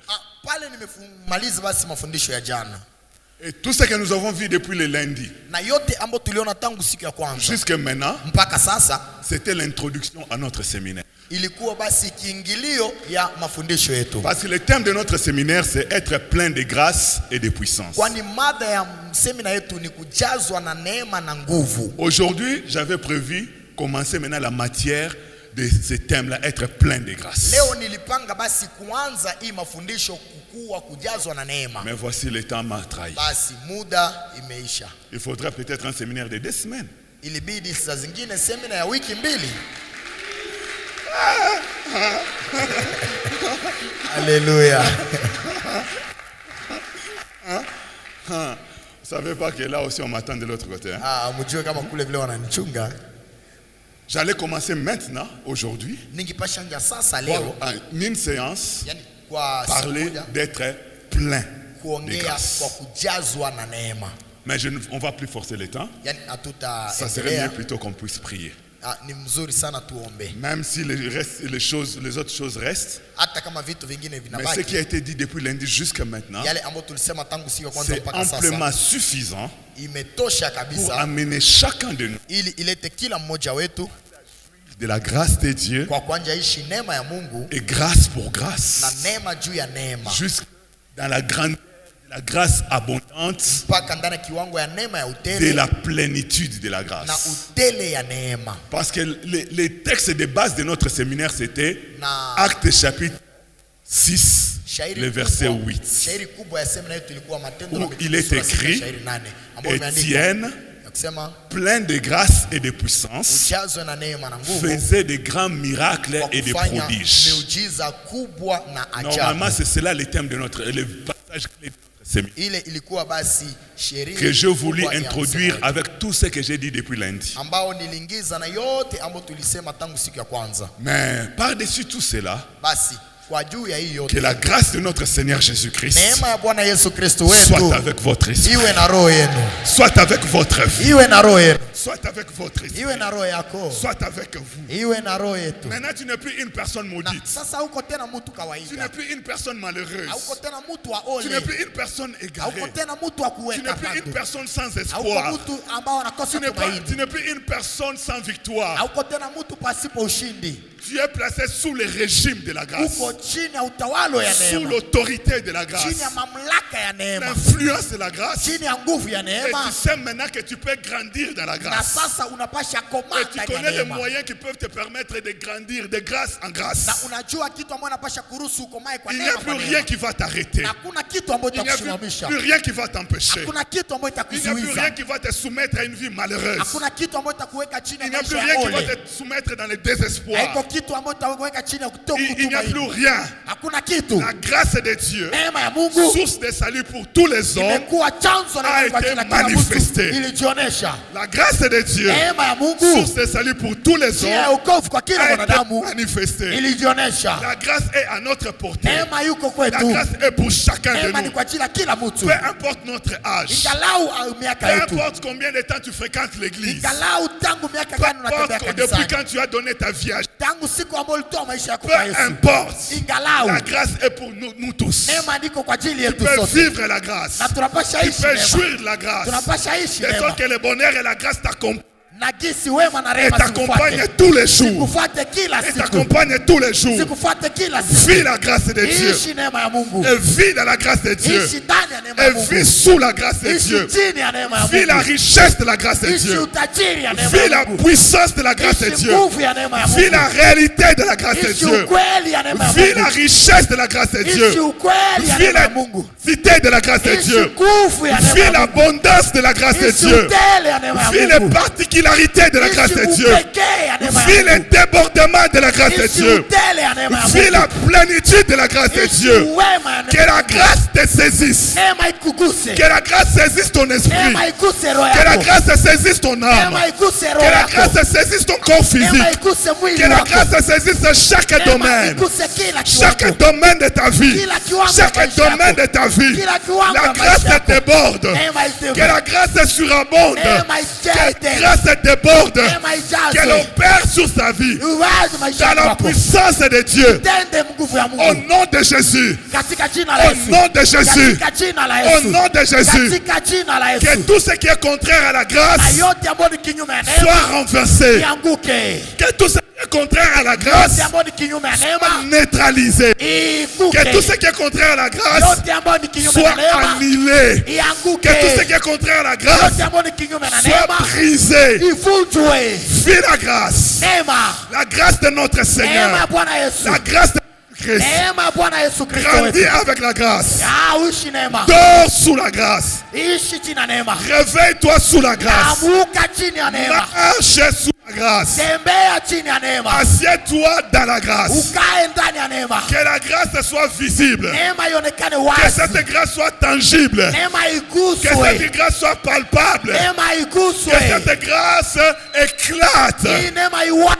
Et que tout autour de toi, Na izingire mazira les yako. gens voient. Kitu yote Les ionekane. gens reconnaissent. Watu Et les wajue. gens confessent Watu que wakiri. tu as la grâce de Kwamba Dieu. una neema ya Que tu Mungu. as la grâce de Dieu. Una neema ya Que tu as Mungu. la grâce de Dieu. Una neema Que ya la Mungu. grâce de Dieu est sur toi. Neema ya Mungu iko Que juu la yako. grâce est particulière. Neema ni ya Que la upekee. grâce est grande. Neema ni Que cette kubwa. grâce est puissante. Neema na Que cette grâce est riche. neema inajaa. Au nom de Jésus. Katika jina la Au Yesu. nom de Jésus. Katika jina la Au Yesu. nom de Jésus. Katika jina la Au Yesu. nom de Jésus. Katika jina la Yesu. Que toute main de l'ennemi. Na mkono yote ya kisa. Que toute main de l'ennemi. Mkono yote ya Qui kisa. voudrait enlever cette Ambao grâce. ingepasha ondoa hii Qui neema. voudrait voler cette Ambao grâce. ingepasha iba Que hii cette neema. main soit Hii brisée. mkono Que cette ivunjwe. main soit Hii brisée. mkono Que cette main ivunjwe. soit Hii brisée. mkono Que cette main ivunjwe. soit brisée. Mkono Que ivunjwe. la grâce t'arrose. Neema iwake. Que la grâce t'arrose. Neema ikumilie. Que la grâce de Dieu t'arrose. Neema ya Bwana Que la grâce de ikumilie. Dieu t'arrose. Neema ya Bwana Que la ikumilie. grâce de Dieu t'arrose. Neema ya Bwana ikumilie. Que ta vie soit changée. Maisha yako ibadilike. Que ta vie soit transformée. Maisha yako ibadilike. Que ta vie rayonne. Maisha yako iwashe. Brille. Ipake. Brille. Iwashwe. Brille. Iwashwe. Brille. Iwashwe. Par la grâce de Dieu. Neema ya Mungu. Par la grâce de Dieu. Neema ya Mungu. Marche avec Jésus. Tembea na Yesu. Dans une vie victorieuse. Ndani ya maisha ya Une ugumu. vie chrétienne de Maisha foi. ya Kikristo ya imani. Une vie chrétienne de prière. Maisha ya maombi. Une vie chrétienne de sanctification. Maisha ya utakaso. Une vie chrétienne de consécration. Maisha ya Kikristo ya Une vie utakaso. chrétienne de service de Dieu. Maisha ya kazi ya Une vie Mungu. chrétienne qui libère. Maisha ya kazi ya Qui Mungu fait inatoa. des dons. Ambayo Qui inatoa. fait des libéralités. Ambayo inafanya Et qui fait zawadi. des offrandes à Dieu. Na inafanya Qui sadaka paie kwa la Mungu. dîme dans la maison de Dieu. Inaleta kitu nyumbani kwa Bwana. Prospère à tous égards. Endelea kwa njia Prospère yote. à tous égards. Stawi kwa njia Prospère yote. à tous égards. Stawi kwa njia Prospère à yote. tous égards. Stawi kwa njia Au yote. nom de Jésus. Katika jina la Au Yesu. nom de Jésus-Christ. Katika jina la Au Yesu. nom de Jésus-Christ. Katika jina la Au Yesu. nom de Katika Jésus-Christ. jina la Yesu. Au nom de Jésus. Katika jina la Yesu. Que dans ta famille, Ndani ya jamaa yako. s'il y a des personnes qui ne connaissaient pas Jésus, Kama kuna watu ambao hawakujua Yesu. à partir de ta vie, Tangu maisha à yako. partir de toi, Kuanza wewe. qu'ils disent, Waseme. nous allons commencer Tutaanza à prier kuomba. les dieux que tu pries. Mungu ambao Nous allons unaomba. commencer Tutaanza à suivre les dieux que tu suis. kufuata Mungu ambao Nous allons unafuata. commencer à servir Tutaanza les dieux que tu sers. kutumikia Mungu ambao Parce que ton unatumikia. Dieu est Kwani véritable. Mungu wako ni Parce que kubwa. ton Dieu est vivant. Kwani Mungu wako ni Parce que hai. ton Dieu est grand. Kwani Mungu wako ni Parce que ton kubwa. Dieu est puissant. Kwani Mungu wako ana Parce que ton nguvu. Dieu est fidèle. Mungu wako ni Parce que ton mwaminifu. Dieu est véritable. Kwani Mungu wako ni wa Nous nous kweli. attachons à ton Dieu. Tunashika na Nous Mungu. suivons ton Dieu. Tunafuata Mungu Et nous wako. croyons à ton Na Dieu. tunaaminia Mungu Que wako. cela s'accomplisse. Au Itimizwe. nom de Jésus. Katika jina la Au Yesu. nom de Jésus. Katika jina la Au Yesu. nom de Jésus. Katika jina la Au Yesu. nom de Jésus. Katika jina la Yesu. Au nom de Katika Jésus. jina la Au Yesu. nom de Jésus. Katika jina la Au Yesu. nom de Jésus. Katika jina la Yesu. Je libère sur toi Nafungua juu les yako. grâces spirituelles. Neema ya Mungu. Les grâces du Saint-Esprit. Neema ya Roho Les Mtakatifu. grâces du Saint-Esprit. Neema ya Roho Les Mtakatifu. grâces du Saint-Esprit. Neema ya Roho Les Mtakatifu. grâces du Saint-Esprit. Neema ya Roho Que tu Mtakatifu. reçoives Upokee. le baptême dans le Saint-Esprit. Ubatizo wa Roho Si tu as Mtakatifu. soif, Upokee. déjà dès maintenant, Tangu sasa. reçois le baptême dans le Saint-Esprit. Ubatizo ndani ya Roho Reçois le Mtakatifu. baptême dans le Saint-Esprit. Pata ubatizo Reçois ndani le ya Roho baptême dans le Pata Saint-Esprit. ubatizo wa Roho. Reçois le baptême dans le Saint-Esprit. ubatizo ndani Que ya de Roho. nouvelles langues commencent. Na Que kifungu de nouvelles langues commencent. Yatuma Que de yabe. nouvelles langues commencent. yanze. Que de nouvelles langues commencent. Neema kubwa Par la yanze. puissance du Saint-Esprit. Kupitia nguvu ya Roho Par la Mtakatifu. puissance du Saint-Esprit. Kupitia nguvu ya Par Roho la puissance du Mtakatifu. Saint-Esprit. Kupitia nguvu ya Roho Je Mtakatifu. libère Nafungua. l'exercice kazi. des dons spirituels. Ya Je libère Nafungua. l'exercice Kazi. des dons spirituels. Zawadi ya Roho. Les dons de prophétie. Zawadi ya Les dons de unabii. prophétie. Zawadi Les ya dons de prophétie. Zawadi Les ya dons de unabii. prophétie. Zawadi ya Les dons unabii. de parler en Zawadi langue. ya Les kuongea kwa dons de lugha. paroles de connaissance. Ya ku- Des paroles de sagesse. Ya kujua. Les dons de foi. Ya hekima. Les dons de guérison. Ya imani ya Les dons kuponya. de discernement des esprits. Ya kujua Les maroho. dons de miracles. miracles, ya miujiza. les dons des miracles, Zawadi ya les dons miujiza. des miracles, Zawadi ya au miujiza. nom de Jésus, Katika jina la au Yesu. nom de Jésus, Katika jina la Yesu. reçois au nom de Jésus, Pokea katika reçois jina la au Yesu. nom de Jésus, Katika reçois jina la au nom de Jésus, Pokea katika reçois jina la au Yesu. nom de Jésus, Pokea katika reçois jina la au Yesu. nom de Jésus, Pokea katika reçois jina la au nom de Jésus. Katika jina la Yesu. Alléluia. Amen. Allez, maintenant prie pour toi-même. Na sasa ujiombee. Maintenant, saisis ces choses pour toi-même. Shika hii kitu yako. Dis des bonnes paroles pour toi-même. Sema neno mazuri kwa ajili Des yako. paroles qui vont te communiquer des grâces. Neno ambayo itakupatia neema. Qui vont libérer ces grâces sur ta Ambayo vie. itafungua neema. Alléluia. Amen.